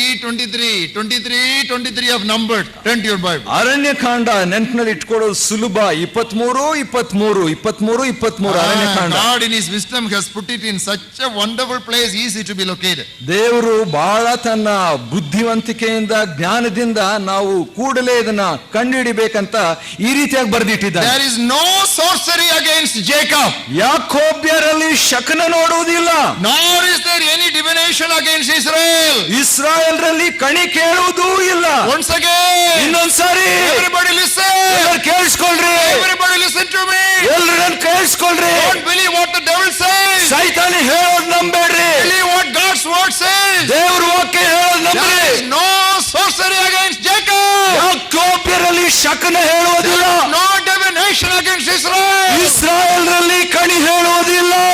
It now must be said of Jacob and of Israel, oh, what God has done. ದೇವರು ತಾನು ಮಾಡುವ ಕೆಲಸವನ್ನು ತತ್ಕಾಲದಲ್ಲೇ ಯಾಕೋಬರಿಗೆ ತಿಳಿಸ್ತಾನೆ. Not what the devil has done, but what God has done. ಸೈತಾನ್ ಮಾಡೋದಲ್ರಿ, ದೇವರು ಏನ್ ಮಾಡ್ತಾನಂತ ತಿಳಿಸಲ್ಪಟ್ಟಿದೆ. Brothers and sisters, ಸಹೋದರ ಸಹೋದರಿಯರೇ, if you are a child of God, ನೀನು ದೇವರ ಮಗುವಾಗಿದ್ರೆ no magic can work against you. ಯಾವ ಮಂತ್ರ ತಂತ್ರ ಶಕ್ತಿ ನಿಮ್ಮ ಮೇಲೆ ದಾಳಿ ಮಾಡೋದಿಲ್ಲ. No witchcraft can work against you. ಯಾವ ಶಕನೂ ನಿಮ್ಮ ಮೇಲೆ ಬೀಳೋದಿಲ್ಲ. No divination can work against you. ಯಾವ ಕಣಿ ಕೇಳುವುದು ನಿಮ್ಮ ಮೇಲೆ ಬರೋದಿಲ್ಲ. My Bible says, ನನ್ನ ಸತ್ಯವೇದ ಹೇಳ್ತದೆ, even in the Old Testament, ಹಳೇ ಒಡಂಬಡಿಕೆಯಲ್ಲಿ ಕೂಡ, follow me carefully, ಕೇಳಿಸ್ಕೊಂಡ್ರಿ ಚೆನ್ನಾಗಿ, even in the Old Testament, ಹಳೇ ಒಡಂಬಡಿಕೆಯಲ್ಲಿ ಕೂಡ, even before Christ died on the cross, ಕ್ರಿಸ್ತನ ಶಿಲುವೆ ಮೇಲೆ ಸಾಯಕ್ ಮುಂಚೆ, even before Christ shed his blood, ಕ್ರಿಸ್ತನ ಮರಣ ಆತನು ಸಾಯೋದಕ್ಕೆ ಮುಂಚಿತವಾಗಿ, no divination against Jacob, ಯಾಕೋಬ್ಯರಲ್ಲಿ ಶಕನ ಇಲ್ಲ. no enchantment against Israel. ಇಸ್ರಾಯೇಲ್ಗೆ ವಿರುದ್ಧವಾಗಿ ಕಣಿ ಕೇಳೋದಿಲ್ಲ. Before Calvary that promise was there. We living in post Calvary period, how much more we can have an access to that promise. ಕಲ್ವಾರಿಗೆ ಮುಂಚಿತವಾಗಿ ಇಂಥ ಒಂದು ವಾಗ್ದಾನ ಇದ್ರೆ ಕಲ್ವಾರಿಯ ತರುವಾಯ ಇನ್ನೆಷ್ಟು ಉತ್ತಮ ವಾಗ್ದಾನ ನಮಗಿದೆ. So if some preacher comes to you and says somebody has done witchcraft against you, please give some money to that preacher for his return bus fare and send him immediately without prayer. ಯಾರಾದ್ರೂ ಪ್ರಸಂಗಿ ಬಂದ್ಬಿಟ್ಟು ನೋಡ್ರಿ ಮಂತ್ರ ಮಾಡ್ಬಿಟ್ಟಿದ್ದಾರೆ, ಮಾಟ ಮಾಡಿದ್ದಾರೆ ಅಂದ್ರೆ ಬೇಗನೆ ನೀವೇನ್ ಮಾಡ್ರಿ, ಅವ್ರು ವಾಪಸ್ ಕಳಿಸ್ಲಿಕ್ಕೆ ಬಸ್ ಚಾರ್ಜ್ ಹಣ ಕೊಟ್ಟು ಕಳಿಸ್ಬಿಡ್ರಿ. Please do that. ದಯಮಾಡಿ ಮಾಡ್ರಿ. If necessary, give a lift for him up to the bus stand or the railway station. ಇಲ್ದಿದ್ರೆ ನೀವು ಇನ್ನೊಂದು ಕೆಲಸ ಮಾಡ್ಬೋದು, ರೈಲ್ವೆ ಸ್ಟೇಷನ್ ತನಕ, ಬಸ್ ನಿಲ್ದಾಣ ತನಕ ಅವ್ರನ್ನ ಕರ್ಕೊಂಡು ಹೋಗಿ ಬಿಟ್ಟು ಬನ್ರಿ. I am preaching the word of God. ನಾನು ದೇವರ ವಾಕ್ಯವನ್ನು ಸಾರ್ತಿದ್ದೇನೆ. If you are a child of God, ನೀನು ದೇವರ ಮಗುವಾಗಿದ್ರೆ, you are washed by the blood of Jesus. ಯೇಸು ಕ್ರಿಸ್ತನ ರಕ್ತದಿಂದ ತೊಳೆಯಲ್ಪಟ್ಟವರಾಗಿದ್ರೆ, no magic and no witchcraft. I am just standing on the word of God. I cannot exceed the biblical limit. I am not come here to speak my own philosophies. I am a preacher of God's word. ನಾನು ದೇವರ ವಾಕ್ಯದ ಆಧಾರದಿಂದ, ನನ್ನ ಸ್ವಂತ ತತ್ವಜ್ಞಾನದಿಂದ ಅಲ್ಲ, ದೇವರ ವಾಕ್ಯದ ಸತ್ಯದ ಆಧಾರದಿಂದ ನಿಂತ್ಕೊಂಡು ನಿಮ್ಗೆ ಹೇಳ್ತಿದ್ದೇನೆ, ಮಾಟ ಮಂತ್ರ ನಿಮ್ಗೆ ಹತ್ತೋದಿಲ್ಲ. Seek guidance for all your matters from God's word only. ದೇವರ ವಾಕ್ಯದಿಂದ ನಿಮ್ಮ ಎಲ್ಲ ಮಾರ್ಗದರ್ಶನಕ್ಕಾಗಿ ಅನ್ವಯ ಹುಡುಕಿರಿ. Marriage, ಮದುವೆ, find out what the Bible says about it. ದೇವರ ವಾಕ್ಯ ಏನು ಹೇಳ್ತದೆ ಕಂಡಿಡಿಯಿರಿ.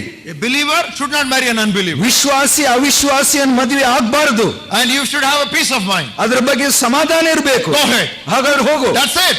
ಅಷ್ಟೇ. Choice of career, ಉದ್ಯೋಗದ ಬಗ್ಗೆ find out where your taste is. ಎಲ್ಲಿದೆ ನಿಮ್ಮ ರುಚಿ ಅಂತ ನೋಡ್ರಿ. Where you can be a better testimony for Jesus. ಯೇಸುವಿಗಾಗಿ ಎಷ್ಟು ಉತ್ತಮ ಸಾಕ್ಷಿಯಾಗಿ ಎಲ್ಲಿರಬೇಕು. Pray about it. ಪ್ರಾರ್ಥಿಸ್ರಿ. What God speaks to you, proceed. ದೇವರು ಏನು ಹೇಳ್ತಾನೆ ಸಾಗ್ರಿ. Read God's word again and again. Devaru Every morning when you open the Bible, some particular words, it will pop up like a deer from its pages, and that will be God's message to you. ಪ್ರತಿ ಮುಂಜಾನೆ ದೇವರ ವಾಕ್ಯವನ್ನು ನೀವು ಓದುವಾಗ ಒಂದೊಂದು ವಾಕ್ಯ ಹಾಗೆ ಎದ್ದು ಪ್ರಕಟವಾಗಿ ಬರ್ತಾವೆ ನಿಮಗಾಗಿ. Don't be excited about anything that is supernatural. ಯಾವುದೇ ಅಸಾಧಾರಣವಾದದ ಬಗ್ಗೆ ಕುತೂಹಲವಾಗಬೇಡ್ರಿ. Somebody takes a rod ಯಾರೋ ಒಬ್ಬರು ಒಂದು ಕಂಬಿಯನ್ನು ತೆಗೆದುಕೊಳ್ತಾರೆ and throws it down. ಕೆಳಗೆ ಬಿಸಾಡ್ತಾರೆ. It immediately becomes a snake. ಹಾವಾಗ್ಬಿಡ್ತಾರೆ. All Christians go to see what it is. ಓ ಎಲ್ಲ ಕ್ರೈಸ್ತರೇ ನೋಡ್ಬಿಡ್ರಿ ಏನ್ ಆಗ್ಬಿಡ್ತು. Hey, that is Egyptian magic. ಅದು ಐಗುಪ್ತರು ಮಾಡಿದ್ರ ಮಂತ್ಯ ವಿದ್ಯೆ. Why are you excited about that? ಅದ್ರ ಬಗ್ಗೆ ಯಾಕೆ ಕುತೂಹಲವಾಗ್ತದೆ? That is Egyptian magic. ಐಗುಪ್ತರ ವಿದ್ಯೆ. God is testing you. ದೇವರು ನಿನ್ನನ್ನು ಪರೀಕ್ಷಿಸ್ತಾನೆ. Anything supernatural draws all the Christians into that. ಅಸಾಧಾರಣವಾದ ಸಂಭವ ಏನಾದ್ರೂ ಅದ್ಭುತ ನಡೆದು ಬಿಟ್ರೆ ಕ್ರೈಸ್ತರೆಲ್ಲ ಅಲ್ಲಿ ಹೋಗ್ಬಿಡ್ತಾರೆ. Avoid interest in hidden things.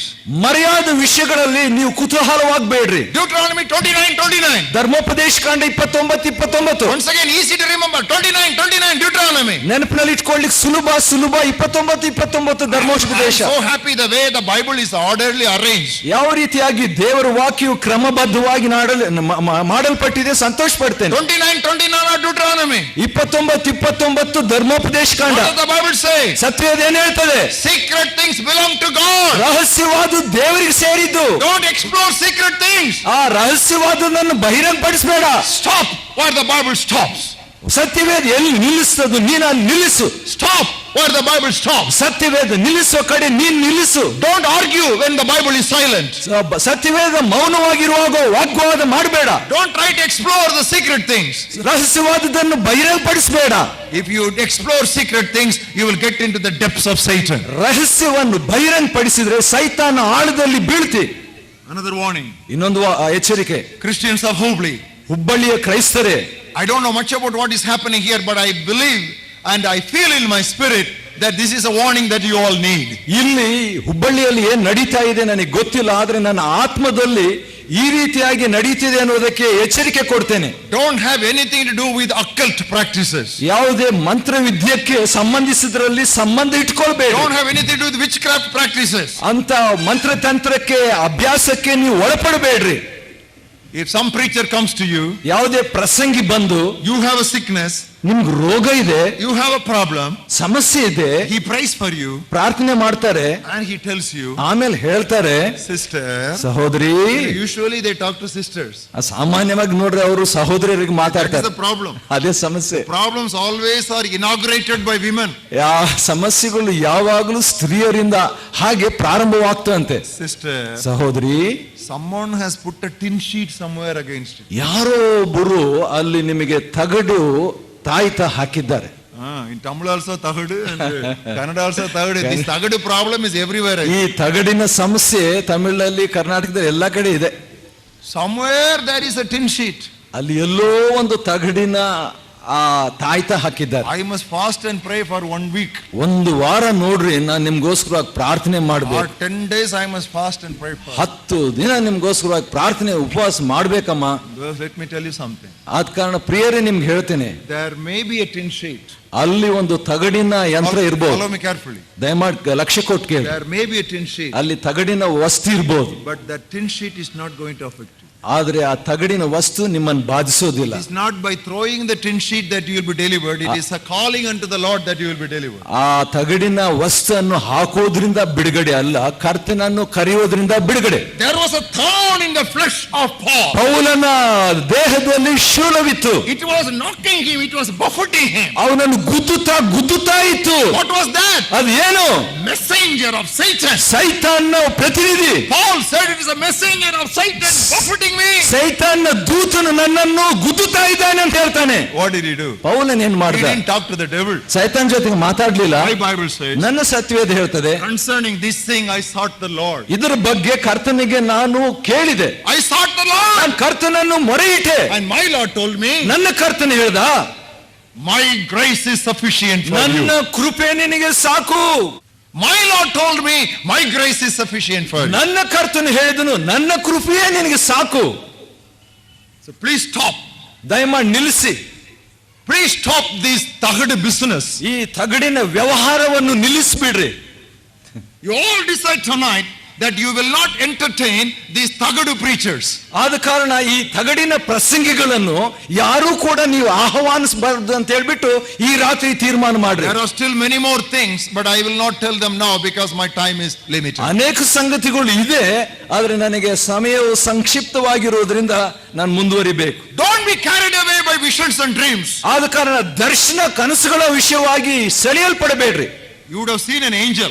ದೇವದೂತನನ್ನು ನೋಡಿರ್ಬೋದು. What will you say? ಏನು ಹೇಳ್ತಾನೆ? Oh, I saw Jesus. ಓ, ನಾನು ಯೇಸುವನ್ನೇ ನೋಡಿಬಿಟ್ಟೆ. That was John. ಅದು ಯೋಹಾನ. He walked with Jesus. ಯೇಸುವಿನೊಂದಿಗೆ ನಡೆದ. He has seen Jesus. ಯೇಸುವನ್ನು ನೋಡಿದ. He was leaning on the bosom of Jesus. ಯೇಸುವಿನ ಎದೆಗೆ ಒರಿಕೊಂಡಿದ್ದ. But an angel appeared to him and gave him revelations. ದೇವದೂತನು ಕಾಣಿಸಿಕೊಂಡು ಪ್ರಕಟಣೆ ಕೊಟ್ಟಾಗ What did he do? ಯೋಹಾನ ಏನ್ ಮಾಡ್ದ? He fell at his feet and he worshipped him. ದೇವದೂತನ ಕಾಲಿಗೆ ಬಿದ್ದು ಅಡ್ಡ ಬಿದ್ದು ಆರಾಧಿಸಿ. Man, don't do it. ಓ ಮನುಷ್ಯ, ಹಂಗ್ ಮಾಡಬೇಡ. I am only a servant like you. ನಾನು ನಿನ್ನಂಗೆ ಸೇವಕ. You worship God. ದೇವರನ್ನ ಆರಾಧಿಸು. An angel ದೇವದೂತನು had to teach an apostle. ಅಪೊಸ್ತಲನಿಗೆ ಬೋಧನೆ ಮಾಡಬೇಕಾಯ್ತು. See, one angel, ದೇವದೂತನು ABC had to be taught to an apostle. ಅನ್ನುವಂಥದ್ದು ಅಪೊಸ್ತಲನಿಗೆ ಹೇಳ್ಕೊಡ್ಬೇಕಾಯ್ತು. Don't worship me, worship God. ನನ್ನ ಆರಾಧಿಸಬೇಡ, ದೇವರನ್ನ ಆರಾಧಿಸು. Simple lesson. ಸರಳ ಪಾಠ. But that man failed. ಆದ್ರೆ ಮನುಷ್ಯ ಸೋತೋದ. Only once? ಒಂದ್ಸರಿನೋ? No. ಇಲ್ರಿ. Again in the next part, one chapter, he fell down. ಮುಂದಿನ ಅಧ್ಯಾಯದಲ್ಲಿ ನೋಡಿದ್ರೆ ಯೋಹಾನ ಮತ್ತೆ ದೇವದೂತನಿಗೆ ಬೀಳ್ತಾನೆ ಕಾಲಿಗೆ. I sometimes thank God that book of Revelation is over with 22 chapters. If there were 2 more chapters, John would have fallen down again. 22 ಅಧ್ಯಾಯದಿಂದ ಪ್ರಕಟಣೆ ಗ್ರಂಥ ಮುಕ್ತಾಯವಾಗಿದೆ. ಇನ್ನೊಂದು 2 ಅಧ್ಯಾಯ ಇದ್ರೆ ಯೋಹಾನ್ ಇನ್ನೊಂದ್ಸಾರಿ ಅಡ್ಡ ಬೀಳ್ತಿದ್ನೇನೋ ದೇವದೂತನಿಗೆ. If John can make that mistake, ಯೋಹಾನ ತಪ್ಪು ಮಾಡಿದ್ರೆ any one of us are very vulnerable to make that mistake. ನಾವು ಕೂಡ ಆ ರೀತಿಯಾಗಿ ತಪ್ಪನ್ನು ಮಾಡ್ಲಿಕ್ಕೆ ಸೂಕ್ಷ್ಮವಾಗಿದ್ದೇವೆ. That is why ಅದಕ್ಕೆ don't be over excited about dreams and visions. ಕನಸು ದರ್ಶನಗಳ ಬಗ್ಗೆ ಬಹಳ ಸೆಳೆಯಲ್ಪಡಬೇಡ್ರಿ. Fifthly, ಐದನೇದಾಗಿ We need to fight dynastic spirits. ನಾವು ಹೋರಾಡಬೇಕು ಈ ಆತ್ಮಗಳ ವಿರುದ್ಧವಾಗಿ. Now about the dynastic spirits we read in Ephesians 6th chapter. ಈ ಆಳಿಕೆಯ ಆತ್ಮಗಳ ಬಗ್ಗೆ ಎಫೆಸ 6ರಲ್ಲಿ ನಾವು ನೋಡ್ತೇವ್ರಿ. I will read to you verses 10 to 12. ನಾನು 10 ರಿಂದ 12 ವಚನಗಳವರೆಗೆ ಓದ್ತೇನೆ. Now don't become tired of turning to the Bible. Look at your Bibles. ನೀವು ಸತ್ಯವೇದ ಕಡೆಗೆ ನೀವು ಪುಟಗಳನ್ನು ತಿರುಗಿಸೋದಕ್ಕೆ ದಣಿಬೇಡ್ರಿ, ಗಮನಿಸ್ರಿ. If anyone has to become tired, I should become tired. I am standing and preaching, you are sitting and hearing. ಯಾರಾದ್ರೂ ದಣಿ ಬೇಕಾದ್ರೆ ನಾನೇ ದಣಿಬೇಕು, ಯಾಕಂದ್ರೆ ನಾನು ನಿಂತ್ಕೊಂಡು ಮಾತಾಡ್ತಿದ್ದೀನಿ, ನೀವು ಕೂತ್ಕೊಂಡಿದ್ದೀರಿ. 10 to 12. 10 ರಿಂದ 12. Finally, my brothers, ಕಡೆ ಮಾತೇನೆಂದ್ರೆ ಸಹೋದರರೇ, be strong in the Lord and in the power of his might. ಕರ್ತನನ್ನು ಆತನ ಅತ್ಯಧಿಕವಾದ ಶಕ್ತಿಯನ್ನು ಆಶ್ರಯಿಸಿಕೊಂಡು ಬಲಗೊಳ್ಳ್ರಿ. Put on the whole armor of God that you may be able to stand against the schemings of the devil. ಸೈತಾನನ ತಂತ್ರೋಪಾಯಗಳ ವಿರುದ್ಧವಾಗಿ ಎದುರಿಸಿ ನಿಲ್ಲುವುದಕ್ಕೆ ಶಕ್ತರಾಗಿರಿ. We do not wrestle against flesh and blood. ನಾವು ಹೋರಾಡುವುದು ಮನುಷ್ಯ ಮಾತ್ರದವರ ಸಂಗಡವಲ್ಲ, But against principalities, ರಾಜ್ಯಗಳ ಮೇಲೆ, against powers, ಅಧಿಕಾರಗಳ ಮೇಲೆ, against the rulers of darkness of this age, ಅಂಧಕಾರದ ಲೋಕಾಧಿಪತಿಗಳ ಮೇಲೆ, against spiritual hosts of wickedness. ಆಕಾಶ ಮಂಡಲದ ದುರಾತ್ಮಗಳ ಸೇನೆ ಮೇಲೆ. Did you look at it carefully? ಗಮನಿಸಿದ್ರ? It does not say against principalities, powers, rulers of darkness and spiritual hosts of wickedness. ರಾಜ್ಯಗಳ ಮೇಲೆ ಅಧಿಕಾರಿ, ಅಂಧಕಾರದ ಲೋಕಾಧಿಪತಿ ಅಂತ ಅಷ್ಟಕ್ಕೆ ಮುಗಿಸ್ಲಿಲ್ಲ. But it says against principalities. ಅಲ್ಲಿ ರಾಜ್ಯಗಳ ವಿರುದ್ಧ. Again it says against powers. ಅಧಿಕಾರಗಳ ಮೇಲೆ ಅಂತ ಮತ್ತೆ ಹೇಳ್ತದೆ. Again it says against the rulers of darkness. ಮತ್ತೆ ಅಂಧಕಾರದ ಲೋಕಾಧಿಪತಿಗಳ ಮೇಲೆ ಅಂತ ಹೇಳ್ತದೆ. Again it says against spiritual hosts of wickedness. ಮತ್ತೆ ಆಕಾಶ ಮಂಡಲದಲ್ಲಿರುವ ದುರಾತ್ಮಗಳ ಸೇನೆ ಮೇಲೆ ಅಂತನೂ ಇದೆ. What does it mean? ಅಂದ್ರೆ ಅರ್ಥ ಏನ್ರಿ? Each is a battle by itself. ಪ್ರತಿ ಒಂದು ತನ್ನಷ್ಟಕ್ಕೆ ತಾನೇ ಯುದ್ಧ ಕ್ಷೇತ್ರ. You know, I believe in the verbal inspiration of the Bible. ದೈವ ಪ್ರೇರಿತವಾದ ವಾಕ್ಯದಲ್ಲಿ ನಾನು ನಂಬುತ್ತೇನೆ. You know, you and I, if I write, will say against 1, 2, 3 and 4. 1, 2 ಆಮೇಲೆ 4 ಅಂತ ನಾವು ಹೇಳ್ಬೋದು. But the Bible says ಸತ್ವೇದ ಹೇಳ್ತದೆ against 1, ಒಂದ್ರ ಮೇಲೆ, ಆಮೇಲೆ against 2, ಎರಡನೇದ್ ವಿರುದ್ಧ, ಆಮೇಲೆ against 3, ಮೂರನೇದ್ ಮೇಲೆ, and ಆಮೇಲೆ against 4. ನಾಲ್ಕನೇದ್ರ ಮೇಲೆ ಕೂಡ. What does it mean? ಅದರ ಅರ್ಥ ಏನು? Each is a battle, full-fledged battle by itself. ಪ್ರತಿ ಒಂದು ತನ್ನಷ್ಟಕ್ಕೆ ತಾನೇ ಅದು ಯುದ್ಧ ಕ್ಷೇತ್ರವಾಗಿದೆ. This is how you should study the Bible. ಹೀಗೆ ಸತ್ಯವೇದ ಅಧ್ಯಯನ ಮಾಡಬೇಕು. Principalities, number 1. ಮೊದಲನೇದಾಗಿ ರಾಜತ್ವಗಳ ಮೇಲೆ. They are the chiefs of the evil spirits. ಆ ದುರಾತ್ಮಗಳ ನಾಯಕರು, ಮುಖಂಡರು ಇವು. You know, there are various groups of evil spirits. ದುರಾತ್ಮಗಳ ವಿವಿಧ ಗುಂಪುಗಳಿವೆ. These principalities are group leaders. ಈ ರಾಜತ್ವಗಳು ಗುಂಪಿನ ನಾಯಕರು. Then it says powers. ಆಮೇಲೆ ನಾವು ನೋಡುವುದಾದ್ರೆ ಅಧಿಕಾರಿಗಳು. They are the authorities. ಅವು ಅಧಿಕಾರ ಕೊಡುವಂತವು. They are the commanders who give guidance and direction for the assault. ಮಾರ್ಗದರ್ಶನವನ್ನು, ದಿಕ್ಕನ್ನು ಸೂಚಿಸುವಂತೆ ನಡೆಸುವಂತ ಹೇಳಿಕೆ, ಆಜ್ಞೆ ಕೊಡುವಂತವು. They are the strategists. ಅವು ಯುದ್ಧ ಶಿಲ್ಪವನ್ನು ಮಾಡುವಂತವು. Then rulers of the darkness. ಅನಂತರ ಅಂಧಕಾರದ ಲೋಕಾಧಿಪತಿ. You know, Satan is the prince. ಸೈತಾನು ಅಧಿಪತಿಯಾಗಿದ್ದಾನೆ. His captains, ಅವನ ನಾಯಕರು, his lieutenants are referred to here. ಅವನ ಸಹಚರರು ಅವನ ಜೊತೆಗಿರ್ತಾರೆ. Then spiritual hosts of wickedness. ಆಮೇಲೆ ಆಕಾಶ ಮಂಡಲದಲ್ಲಿರುವ ದುರಾತ್ಮಗಳ ಸೇನೆ. All wicked powers and spirits. ಎಲ್ಲ ವಿಧವಾದ ದುರಾತ್ಮಗಳ ಸೇನೆ. I'm going to ask you a question. ಒಂದ್ ಪ್ರಶ್ನೆ ಕೇಳ್ತೀನಿ. You all would have read this passage so many times. ಎಷ್ಟೋ ಸಾರಿ ವಾಕ್ಯ ಭಾಗ ನೀವು ಓದಿರಬಹುದು. Did you ever notice in what context this battle is mentioned? ಈ ಯುದ್ಧವು ಯಾವ ಸಂದರ್ಭಕ್ಕೆ ಅನುಸಾರವಾಗಿ ಬರೆದಿದೆ ಅಂತ ಹೇಳ್ಬಿಟ್ಟು ಎಂದಾದ್ರೂ ಗಮನಿಸಿದ್ದೀರಾ? What I tell you may be surprising. ಒಂದು ವೇಳೆ ನಾನು ಹೇಳೋದು ನಿಮ್ಗೆ ಆಶ್ಚರ್ಯ ಆಗ್ಬಹುದು. If you read all the verses that go before, ಇದಕ್ಕೆ ಮುಂಚೆ ಇರುವಂತ ವಾಕ್ಯಗಳನ್ನೆಲ್ಲ ನೀವು ಓದಿದ್ರೆ, you know what they talk about? ಅವು ಏನ್ ಹೇಳ್ತಾವ ಗೊತ್ತಾ? Home and family. ಕುಟುಂಬ, ಮನೆ ಬಗ್ಗೆ. And if you read all the verses that follow, ಅನಂತರ ಬರುವಂತ ವಾಕ್ಯವನ್ನು ಓದಿದ್ರೆ, you know what they speak about? ಅವು ಏನ್ ಮಾತಾಡ್ತವೆ? Church and ministry. ಸಭೆ ಮತ್ತು ಸೇವೆ. You talk about home and family, ಮನೆ ಮತ್ತು ಕುಟುಂಬ, and you talk about church and ministry, ಸಭೆ ಮತ್ತು ಸೇವೆ, and just in between you sandwich with this truth of spiritual battle. ಎರಡರ ನಡುವೆ ಇರುವಂತಹ ಸತ್ಯವು ಯಾವುದಂತ ಹೇಳಿದ್ರೆ ಈ ಆತ್ಮಿಕ ಹೋರಾಟದ ಬಗ್ಗೆ. So what is the meaning? ಅದರ ಅರ್ಥ ಏನು? We have to protect our family and the church against these powers of darkness.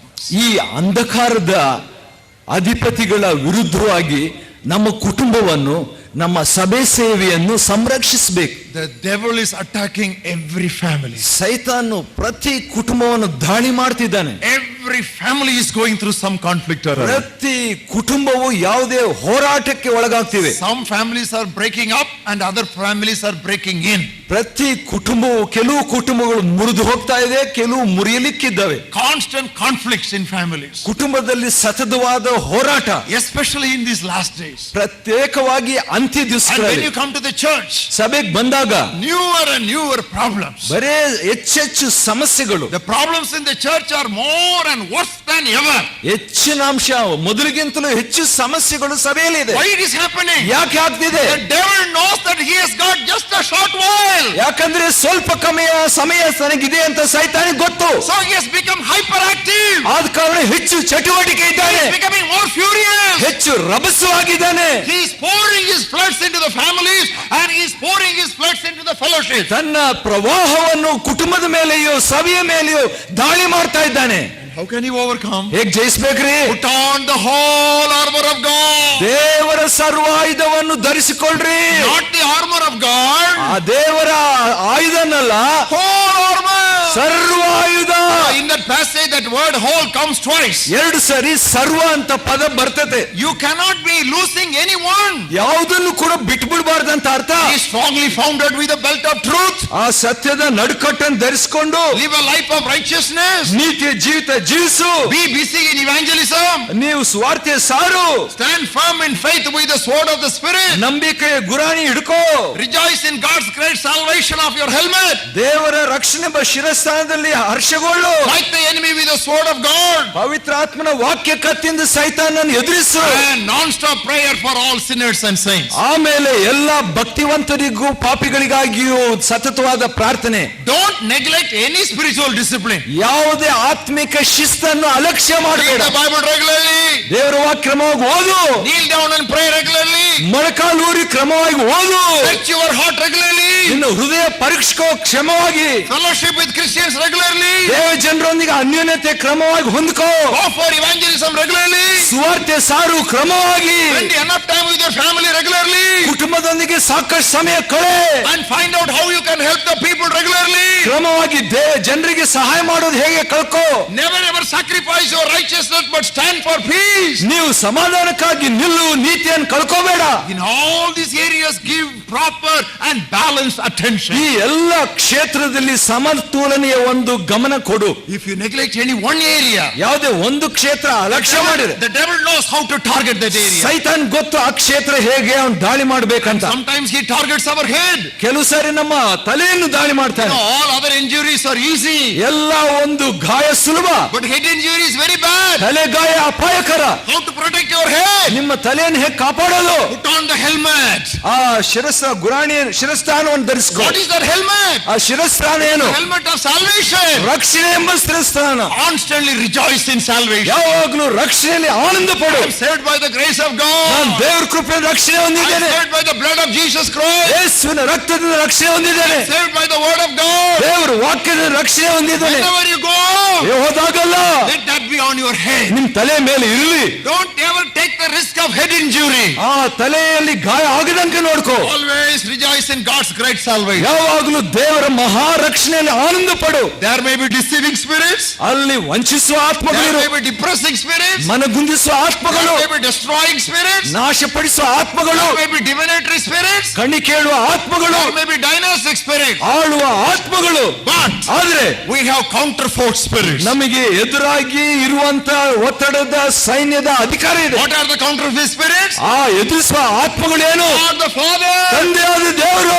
The Bible says ನನ್ನ ವಾಕ್ಯ ಹೇಳ್ತದೆ, God is a spirit. ದೇವರು ಆತ್ಮನು. Number 2, ಎರಡನೇದು, we have the spirit of Christ. ನಮಗೆ ಕ್ರಿಸ್ತನ ಆತ್ಮ ಇದೆ. 3, ಮೂರನೇದು, we have the Holy Spirit. ಪವಿತ್ರ ಆತ್ಮನಿದ್ದಾನೆ. 4, ನಾಲ್ಕನೇದು, we have the angelic spirit. ನಮಗೆ ದೇವದೂತರ ಆತ್ಮಗಳಿವೆ. Shall I tell you something? ಇನ್ನೊಂದು ಹೇಳ್ತೇನ್ರಿ, There was a servant. ಒಬ್ಬ ಸೇವಕನಿದ್ದನು. He was the servant of prophet Elisha. ಆ ಎಲಿಷನ ಪ್ರವಾದಿಯ ಸೇವಕನು. What did he say? ಏನ್ ಹೇಳ್ದ? Pastor, ಸಭಾಪಾಗಲೇ, we are afraid. ಭಯ ಆಗ್ತಾ ಇದೆ. Look at the armies of the enemy. ನೋಡ್ರಿ ವೈರಿಗಳ ಸೈನ್ಯ, So many armies. ಎಷ್ಟೊಂದ್ ಜನರು. And what did the prophet say? ಪ್ರವಾದಿ ಏನ್ ಹೇಳ್ತಾನ್ರಿ? Oh God, ಓ ದೇವರೇ, Open up his eyes. ಇವನ ಕಣ್ಣನ್ನು ತೆರೆ, Open up his eyes. ಇವನ ಕಣ್ಣು ತೆರೆ, See your army. ನಿನ್ನ ಸೈನ್ಯ ನೋಡ್ಲಿಕ್ಕೆ. And what did he tell the servant? ಆ ಸೇವಕನಿಗೆ ಏನ್ ಹೇಳ್ತಾನೆ? Those who are with us are more in number than those who are outside. ಅಲ್ಲಿರೋಕ್ಕಿಂತಲೂ ನಮ್ಮ ಜೊತೆಯಲ್ಲಿ ಇರುವಂತವರು ಹೆಚ್ಚು ಜನರು. That is my prayer for you. ಅದೇ ನನ್ನ ಪ್ರಾರ್ಥನೆ ಇವತ್ತು. That was the prayer of Paul for the Christians. ಕ್ರೈಸ್ತರಿಗೆ ಪೌಲನು ಮಾಡಿದ ಪ್ರಾರ್ಥನೆ ಅದು. That the eyes of your understanding may be open. ನಿಮ್ಮ ಮನೋ ನೇತ್ರಗಳು ಬೆಳಗಿಸಲ್ಪಡ್ಲಿ. He who is in you is greater than he is in the world. ಲೋಕದಲ್ಲಿ ಇರುವಾತನಿಗಿಂತಲೂ ನಿಮ್ಮಲ್ಲಿ ಇರುವಾತನು ದೊಡ್ಡವನು. May the Lord give you an eye opening tonight. ದೇವರು ಕಣ್ಣು ಈ ರಾತ್ರಿ ನಿಮ್ಮನ್ನು ತೆರೆಯಲಿ. I'm going to pray for you. ನಿನಗಾಗಿ ಪ್ರಾರ್ಥಿಸ್ತೇನೆ. God may give you an eye opening. ದೇವರು ನಿಮ್ಮ ಕಣ್ಣು ತೆರೆಯಲಿ. If you want to know that God is who is in you is greater than he who is in the world. ಲೋಕದಲ್ಲಿ ಇರುವಾತನಿಗಿಂತಲೂ ನಿಮ್ಮಲ್ಲಿ ಇರುವಾತನು ದೊಡ್ಡವನನ್ನು ತಿಳ್ಕೊಳ್ಳಿಕ್ಕೆ. If you want to apply the lessons whatever I have taught you tonight. ಈಗ ಹೇಳ್ಕೊಟ್ಟಂತ ಪಾಠಗಳನ್ನು ನೀನು ಅನ್ವಯಿಸಿಕೊಳ್ಳಿಕ್ಕೆ. How to overcome deceiving spirits. ದುರಾತ್ಮಗಳನ್ನು ಜಯಿಸುವಂತದ್ದು, ವಂಚಿಸುವ How to ಆತ್ಮಗಳನ್ನು, overcome depressing spirits. ಮನಗುಂದಿಸುವ ಆತ್ಮಗಳನ್ನು How ಜಯಿಸುವುದು, to overcome destroying spirits. ನಾಶ ಮಾಡುವ ಆತ್ಮಗಳನ್ನು How to ಜಯಿಸುವುದು, overcome divinatory spirits. ಈ ಕಣಿ ಹೇಳುವ ಆತ್ಮಗಳನ್ನು ಜಯಿಸುವುದು, How to overcome dynastic spirits. ಆಳುವ ಆತ್ಮಗಳನ್ನು ಜಯಿಸುವುದು. If you believe whatever I have said, ನಾನು ಹೇಳೋದನ್ನ ನೀನು ನಂಬಿದ್ರೆ, and if you decide that you will pray regularly, ನೀನು ಕ್ರಮವಾಗಿ ಪ್ರಾರ್ಥಿಸಿ ನಾನು take the ತೀರ್ಮಾನಿಸಿದೆ, Bible regularly, ವಾಕ್ಯ ಧ್ಯಾನ ಮಾಡ್ತೀನಿ ಅಂತ take ಹೇಳಿದ್ರೆ, care of your family regularly, ಕುಟುಂಬವನ್ನು ನೀವು ನೋಡ್ಕೊಳ್ಳೋದಾದ್ರೆ, go to evangelism regularly, ಸುವಾರ್ತೆ ಸಾರ್ಲಿಕ್ಕೆ ಹೋಗೋದಾದ್ರೆ, that is your desire, ಅದು ನಿನ್ನ ಬಯಕೆ ಆದ್ರೆ, that is your decision, ನಿನ್ನ ತೀರ್ಮಾನವಾದ್ರೆ, to pray for you. ನಿನಗಾಗಿ ಪ್ರಾರ್ಥಿಸ್ತೇನೆ. Stand up wherever you are. ಎಲ್ಲಿದ್ರೆ ಎದ್ದು ನಿಂತ್ಕೊಳ್ರಿ, Immediately stand up. ಕೂಡಲೇ ಎದ್ದು ನಿಂತ್ಕೊಳ್ರಿ. Don't look here and there. ಅಲ್ಲಿ ನೋಡ್ಬೇಡ್ರಿ, I don't believe in looking here and there. ಅಲ್ಲಿ ನೋಡೋದು ನಂಬೋದಿಲ್ಲ. You stand up. ನೀನ್ ನಿಂತ್ಕೋ, Keep your eyes closed. ನಿನ್ ಕಣ್ಣು ಮುಚ್ಚು, Heads bow down. ತಲೆ ಬಾಗಿರ್ಲಿ. Keep your eyes closed. ಕಣ್ಣು ಮುಚ್ಚಿರ್ಲಿ, Heads bow down. ತಲೆ ಬಾಗಿರ್ಲಿ. Lift up your right hand. ನಿನ್ನ ಬಲಗೈ ಎತ್ರಿ, Lift up your right hand. ನಿನ್ನ ಬಲಗೈ ಎತ್ರಿ. The enemy comes in like a flame. ಓ ಪ್ರವಾಹಿ ಅಂತ ಬರ್ತಾನೆ ಸೈತಾನ. The Lord will raise up a standard against him. ದೇವರ ಆತ್ಮನ ಅದಕ್ಕೆ ವಿರುದ್ಧವಾಗಿ ನಿಲ್ಲಿಸ್ತಾನೆ. I'm going to pray for you. ನಿನಗಾಗಿ ಪ್ರಾರ್ಥಿಸ್ತೇನೆ. Gracious Heavenly Father, ಕೃಪೆಯುಳ್ಳ ಕರುಣೆಯುಳ್ಳ ತಂದೆ, thank you for this evening. ಈ ಸಾಯಂಕಾಲಕ್ಕಾಗಿ ಸ್ತೋತ್ರ. Thank you for enabling us to unmask the devil. ಸೈತಾನ್ನ ಮನಸ್ಸನ್ನು ಬಹಿರಂಗಪಡಿಸಿದಕ್ಕೆ ಸ್ತೋತ್ರ. He is a defeated foe. ಅವನ ಅಪಜಯ ಹೊಂದಿದ ವೈರಿ Cannot stand before the blood of Jesus. ಯೇಸುವಿನ ರಕ್ತದ ಮುಂದೆ ನಿಲ್ಲಲಾರ. Cannot stand before the word of God. ದೇವರ ವಾಕ್ಯದ ಮುಂದೆ ನಿಲ್ಲಲಾರನು. Cannot separate us from the love of Christ. ಕ್ರಿಸ್ತನ ಪ್ರೀತಿಯಿಂದ ಅವನು ನಮ್ಮನ್ನು ಅಗಲಿಸಲಾರ. He is the defeated devil. ಅವನು ಸೋತ ವೈರಿ. We are the victors. ನಾವು ಜಯಶಾಲಿ. Jesus is victor. Yesu ಜಯಶಾಲಿ. We are the conquerors. ನಾವು ಜಯ ಹೊಂದಿದವರು, More than conquerors. ಪೂರ್ಣ ಜಯಶಾಲಿ. Jesus said, ಯೇಸು ಹೇಳ್ತಾನೆ, all authority in heaven and earth is given unto me. ಪರಲೋಕದಲ್ಲಿ ಭೂಲೋಕದಲ್ಲಿ ಎಲ್ಲ ಅಧಿಕಾರ ನನಗೆ ಕೊಡಲ್ಪಟ್ಟಿದೆ. We believe it, O God. ಓ ದೇವರೇ ನಂಬ್ತೇವೆ, Believe it, O Lord. ಓ ತಂದೆ ನಂಬ್ತೇವೆ. I pray for this dear friend. ಈ ಪ್ರಿಯ ಸ್ನೇಹಿತರಿಗಾಗಿ They are ಪ್ರಾರ್ಥಿಸ್ತೇನೆ. standing here. ಯಾಕೆ ನಿಂತಿದ್ದಾರೆ? They have taken this stand to fight against the devil. ಸೈತಾನ್ ವಿರುದ್ಧವಾಗಿ ಹೋರಾಡ್ಲಿಕ್ಕೆ ನಿಂತಿದ್ದಾರೆ. Deceiving spirits. ವಂಚಿಸುವ ಆತ್ಮ, Depressing spirits. ಆ ಮನಗುಂದಿಸುವ ಆತ್ಮ, Destroying spirits. ನಾಶ ಮಾಡುವ ಆತ್ಮಗಳು, Predatory spirits. ಕಣಿಕೆ ಹೇಳುವ ಆತ್ಮಗಳು, Dynastic spirits. ಆಳುವ ಆತ್ಮಗಳು.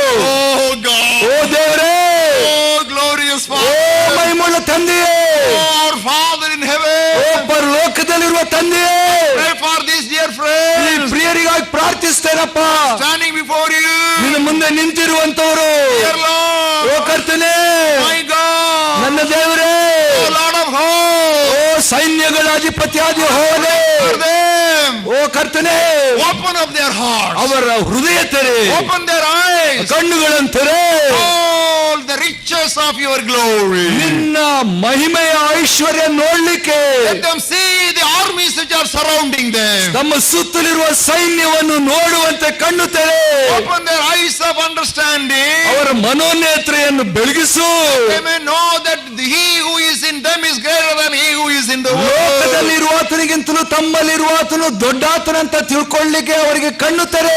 Thank you Lord, you are doing it. ಸ್ತೋತ್ರ ಸ್ವಾಮಿ, ಮಾಡ್ತಾ ಇದ್ವಿ. Thank you Lord, you are doing it. ಕರ್ತನೆ ಮಾಡ್ತಾ ಇದ್ವಿ. ಸ್ತೋತ್ರ. Pray for those who are suffering from depressing spirits. ಮನಗುಂದು ಆತ್ಮದಿಂದ ಇರುವಂತವರಿಗೆ ಪ್ರಾರ್ಥಿಸ್ತೇನೆ. In the name of Jesus. ಯೇಸುವಿನ ಹೆಸರಿನಲ್ಲಿ, In the name of Jesus. ಯೇಸುವಿನ ಹೆಸರಿನಲ್ಲಿ I speak peace to those hearts. ಸಮಾಧಾನವನ್ನು ಮಾತನಾಡ್ತೇನೆ ಅವರ ಹೃದಯಕ್ಕೆ. I say shalom. ಶಾಲೋಮ್ ಅಂತ ಹೇಳ್ತೀನಿ. I say shalom in the name of shalom ಯೇಸುವಿನ ಹೆಸರಿನಲ್ಲಿ. Jesus. You have said peace be unto them. ನೀನು ಹೇಳಿದ್ದವರಿಗೆ ಸಮಾಧಾನವಾಗಲಿ. And I pray for those who are timid because of divinatory spirits. ಈ ಕಣಿ ಕೇಳುವ ಆತ್ಮದಿಂದ ಭಯ ಹಿಡಿದವರಿಗಾಗಿ ಪ್ರಾರ್ಥಿಸ್ತೇನೆ. Confusion, ಗಲಿಬಿಲಿ, conflicts, ಹೋರಾಟ, intimidation. ಭಯ ಬೆದರಿಸಿಕೆ, I come against those spirits. ಆ ಆಜ್ಞೆಗಳನ್ನು ಗದರಿಸ್ತೇನೆ. We have the authority of Christ. ಯಾಕಂದ್ರೆ ಕ್ರಿಸ್ತನ ಅಧಿಕಾರ ನಮಗಿದೆ. We have the blood of Christ. ಯೇಸುವಿನ ರಕ್ತ ಇದೆ. Who can condemn them? ಯಾರು ಅವರನ್ನು ಅಪರಾಧಿಗಳನ್ನು ತೀರ್ಪು ಮಾಡೋರು? Who can accuse them? ಯಾರು ಅವರನ್ನು ನಿಂದಿಸುವರು? Who can bring anything against God's elect? ಯಾರು ದೇವಜನರ ಮೇಲೆ ತಪ್ಪು ಹೊರಿಸುವರು? It is Christ who died. ಕ್ರಿಸ್ತನೇ ಸತ್ತಿದ್ದು, It is Christ who rose again. ಕ್ರಿಸ್ತನೇ ಎದ್ದಿದ್ದು. No one can separate them from the love of God that is in Christ Jesus. ಕ್ರಿಸ್ತನಲ್ಲಿ ಇರುವಂತ ದೇವರ ಪ್ರೀತಿಯನ್ನು ಯಾರು ಅಗಲಿಸಲಾರರು.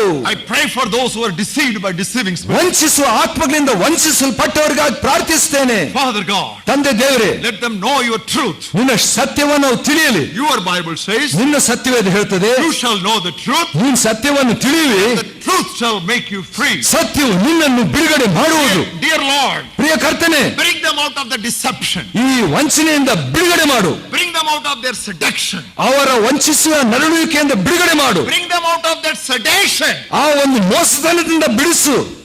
Bring them into your marvelous light of your word. ನಿನ್ನ ವಾಕ್ಯದ ಮಹಿಮಾತಿಶಯಕ್ಕೆ ತಗೊಂಬ. I pray for all those who are standing here sincerely for this prayer. ಈ ಪ್ರಾರ್ಥನೆಗಾಗಿ ಯಥಾರ್ಥವಾಗಿ ನಿಂತ ಪ್ರತಿಯೊಬ್ಬೊಬ್ಬರಿಗಾಗಿ ಪ್ರಾರ್ಥಿಸ್ತೇನೆ. Remind them constantly of their authority in Christ. ಕ್ರಿಸ್ತನಲ್ಲಿರುವ ಅಧಿಕಾರವನ್ನು ಅವ್ರಿಗೆ ನೆನಪು ಮಾಡು ಸ್ವಾಮಿ. Remind them constantly of your love that is constant, it never changes. ಅದು ಬದಲಾಗದಂತ ನಿನ್ನ ಪ್ರೀತಿಯನ್ನು ಅವರಿಗೆ ಸತತವಾಗಿ ನೆನಪು ಮಾಡು. Remind them constantly of the fellowship and companionship of your Holy Spirit. ನಿನ್ನ ಪವಿತ್ರಾತ್ಮನ ಸಹವಾಸ ಅನ್ಯೋನ್ಯತೆಯನ್ನು ಅವರಿಗೆ ಯಾವಾಗಲೂ ನೆನಪು ಮಾಡು. Remind them constantly of the power of your word, which is the sword of the Spirit against the schemes of Satan. ಸೈತಾನ್ನ ತಂತ್ರೋಪಾಯಗಳಿಗೆ ವಿರುದ್ಧವಾಗಿರುವಂತ ನಿನ್ನ ದೇವರಾತ್ಮನ ಖಡ್ಗವನ್ನು ಅವರಿಗೆ ನೆನಪು ಮಾಡು. Protect them under your blood. ನಿನ್ನ ರಕ್ತದಲ್ಲಿ ಅವರನ್ನು ಭದ್ರವಾಗಿ ಕಾಪಾಡು. Thank you, Lord, for listening to this prayer. ಈ ಪ್ರಾರ್ಥನೆಯನ್ನು ಕೇಳಿದ್ದಕ್ಕಾಗಿ ನಿನ್ನ ಸ್ತೋತ್ರ ಸ್ವಾಮಿ. We thank you for the release that has already come to these dear ones. ಈಗಾಗಲೇ ಈ ಪ್ರಿಯರಿಗೆ ಬಂದಿದಂತ ಈ ಬಿಡುಗಡೆಗಾಗಿ ನಿನ್ನ ಸ್ತೋತ್ರ. Dear brothers and sisters, ಪ್ರಿಯ ಸಹೋದರ ಸಹೋದರಿಯರೇ, will you please lift up both your hands ಎರಡು ಕೈಗಳನ್ನು ದಯವಿಟ್ಟು ಮೇಲಕ್ಕೆತ್ತಿರಿ. and your heads ನಿಮ್ಮ ತಲೆಗಳನ್ನು ಕೂಡ, and open your mouths. ನಿಮ್ಮ ಬಾಯಿಗಳನ್ನು ತೆರೆದು Say praise the Lord. ಸ್ತೋತ್ರ ದೇವರಿಗೆ ಅಂತ ಹೇಳ್ರಿ. Praise the Lord. ದೇವ್ರಿಗೆ ಸ್ತೋತ್ರ ಅಂತ ಹೇಳ್ರಿ. Glory to God. ದೇವ್ರಿಗೆ ಮಹಿಮೆ ಸಲ್ಲಿಸ್ರಿ. Open your mouth and say hallelujah. ನಿಮ್ಮ ಬಾಯಿಯನ್ನು ತೆರೆದು ಹಲ್ಲೆಲೂಯಾ ಅಂತ ಹೇಳ್ರಿ. Hallelujah, Hallelujah. Hallelujah, Hallelujah. Hallelujah. Praise the Lord. ದೇವರೇ ಸ್ತೋತ್ರ. I have victory over deceiving spirits. ಓ ವಂಚಿಸುವ ಆತ್ಮದ ಮೇಲೆ ಜಯ. I have victory over depressing spirits. Managundi ಆತ್ಮದ ಮೇಲೆ ನನಗೆ ಜಯ. I have victory over destroying spirits. ನಾಶ ಮಾಡುವ ಆತ್ಮದಲ್ಲಿ ನನಗೆ ಜಯ. I have victory over divinatory spirits. ಈ ಕಣಿ ಕೇಳುವ ಆತ್ಮದಿಂದ ನನಗೆ ಜಯ. I have victory over dynastic spirits. ಆಳು ಆತ್ಮದಿಂದ ನನಗೆ ಜಯ. Everybody open your mouth and say victory. ಪ್ರತಿಯೊಬ್ಬೊಬ್ಬರು ಬಾಯಿ ತೆರೆ ಹೇಳ್ರಿ ಜಯ, ಜಯ, ಸಮಾಧಾನ, Victory. Jaya, Victory. Jaya, Victory. Jaya. Gracious Heavenly Father, thank you for this assurance that you have planted in the hearts of these dear ones. ಪರಲೋಕ ತಂದೆ, ಈ ಪ್ರಿಯರ ಹೃದಯದಲ್ಲಿ ನಾಟಿದಂತ ನಿನ್ನ ಸತ್ಯಗಾಗಿ ನಿನ್ನ ಸ್ತೋತ್ರ. It's a glorious evening. ಇದು ಮಹಿಮೆಯುಳ್ಳಂತ ಸಾಯಂಕಾಲ ಸ್ವಾಮಿ. Day of deliverance. ದಿನ, ಈ ಬಿಡುಗಡೆಯ ದಿನ. Day of true liberty and freedom in Christ. ಕ್ರಿಸ್ತನಲ್ಲಿ ನಿಜವಾದ ಬಿಡುಗಡೆ, ಸ್ವಾತಂತ್ರ್ಯ. A day of enlightenment. ಈ ಬೆಳಗಿಸಲ್ಪಟ್ಟಂತ ಜ್ಞಾನೋದಯಕ್ಕಾಗಿ ಸ್ತೋತ್ರ. A day of education. ವಿದ್ಯಾಭ್ಯಾಸವನ್ನು ಕೊಟ್ಟಂತ ದಿನ. Understanding your word. ನಿನ್ನ ವಾಕ್ಯವನ್ನು ಅರ್ಥ ಮಾಡಿಕೊಳ್ಳುವಂತೆ Give you all glory and honor. ನಿನಗೆಲ್ಲ ಮಹಿಮೆಯನ್ನು ಸಲ್ಲಿಸ್ತೇವೆ. In Jesus' name we pray. ಯೇಸುವಿನ ಹೆಸರಿನಲ್ಲಿ ಬೇಡಿದ್ದೇವೆ ತಂದೆಯೇ, ಆಮೆನ್.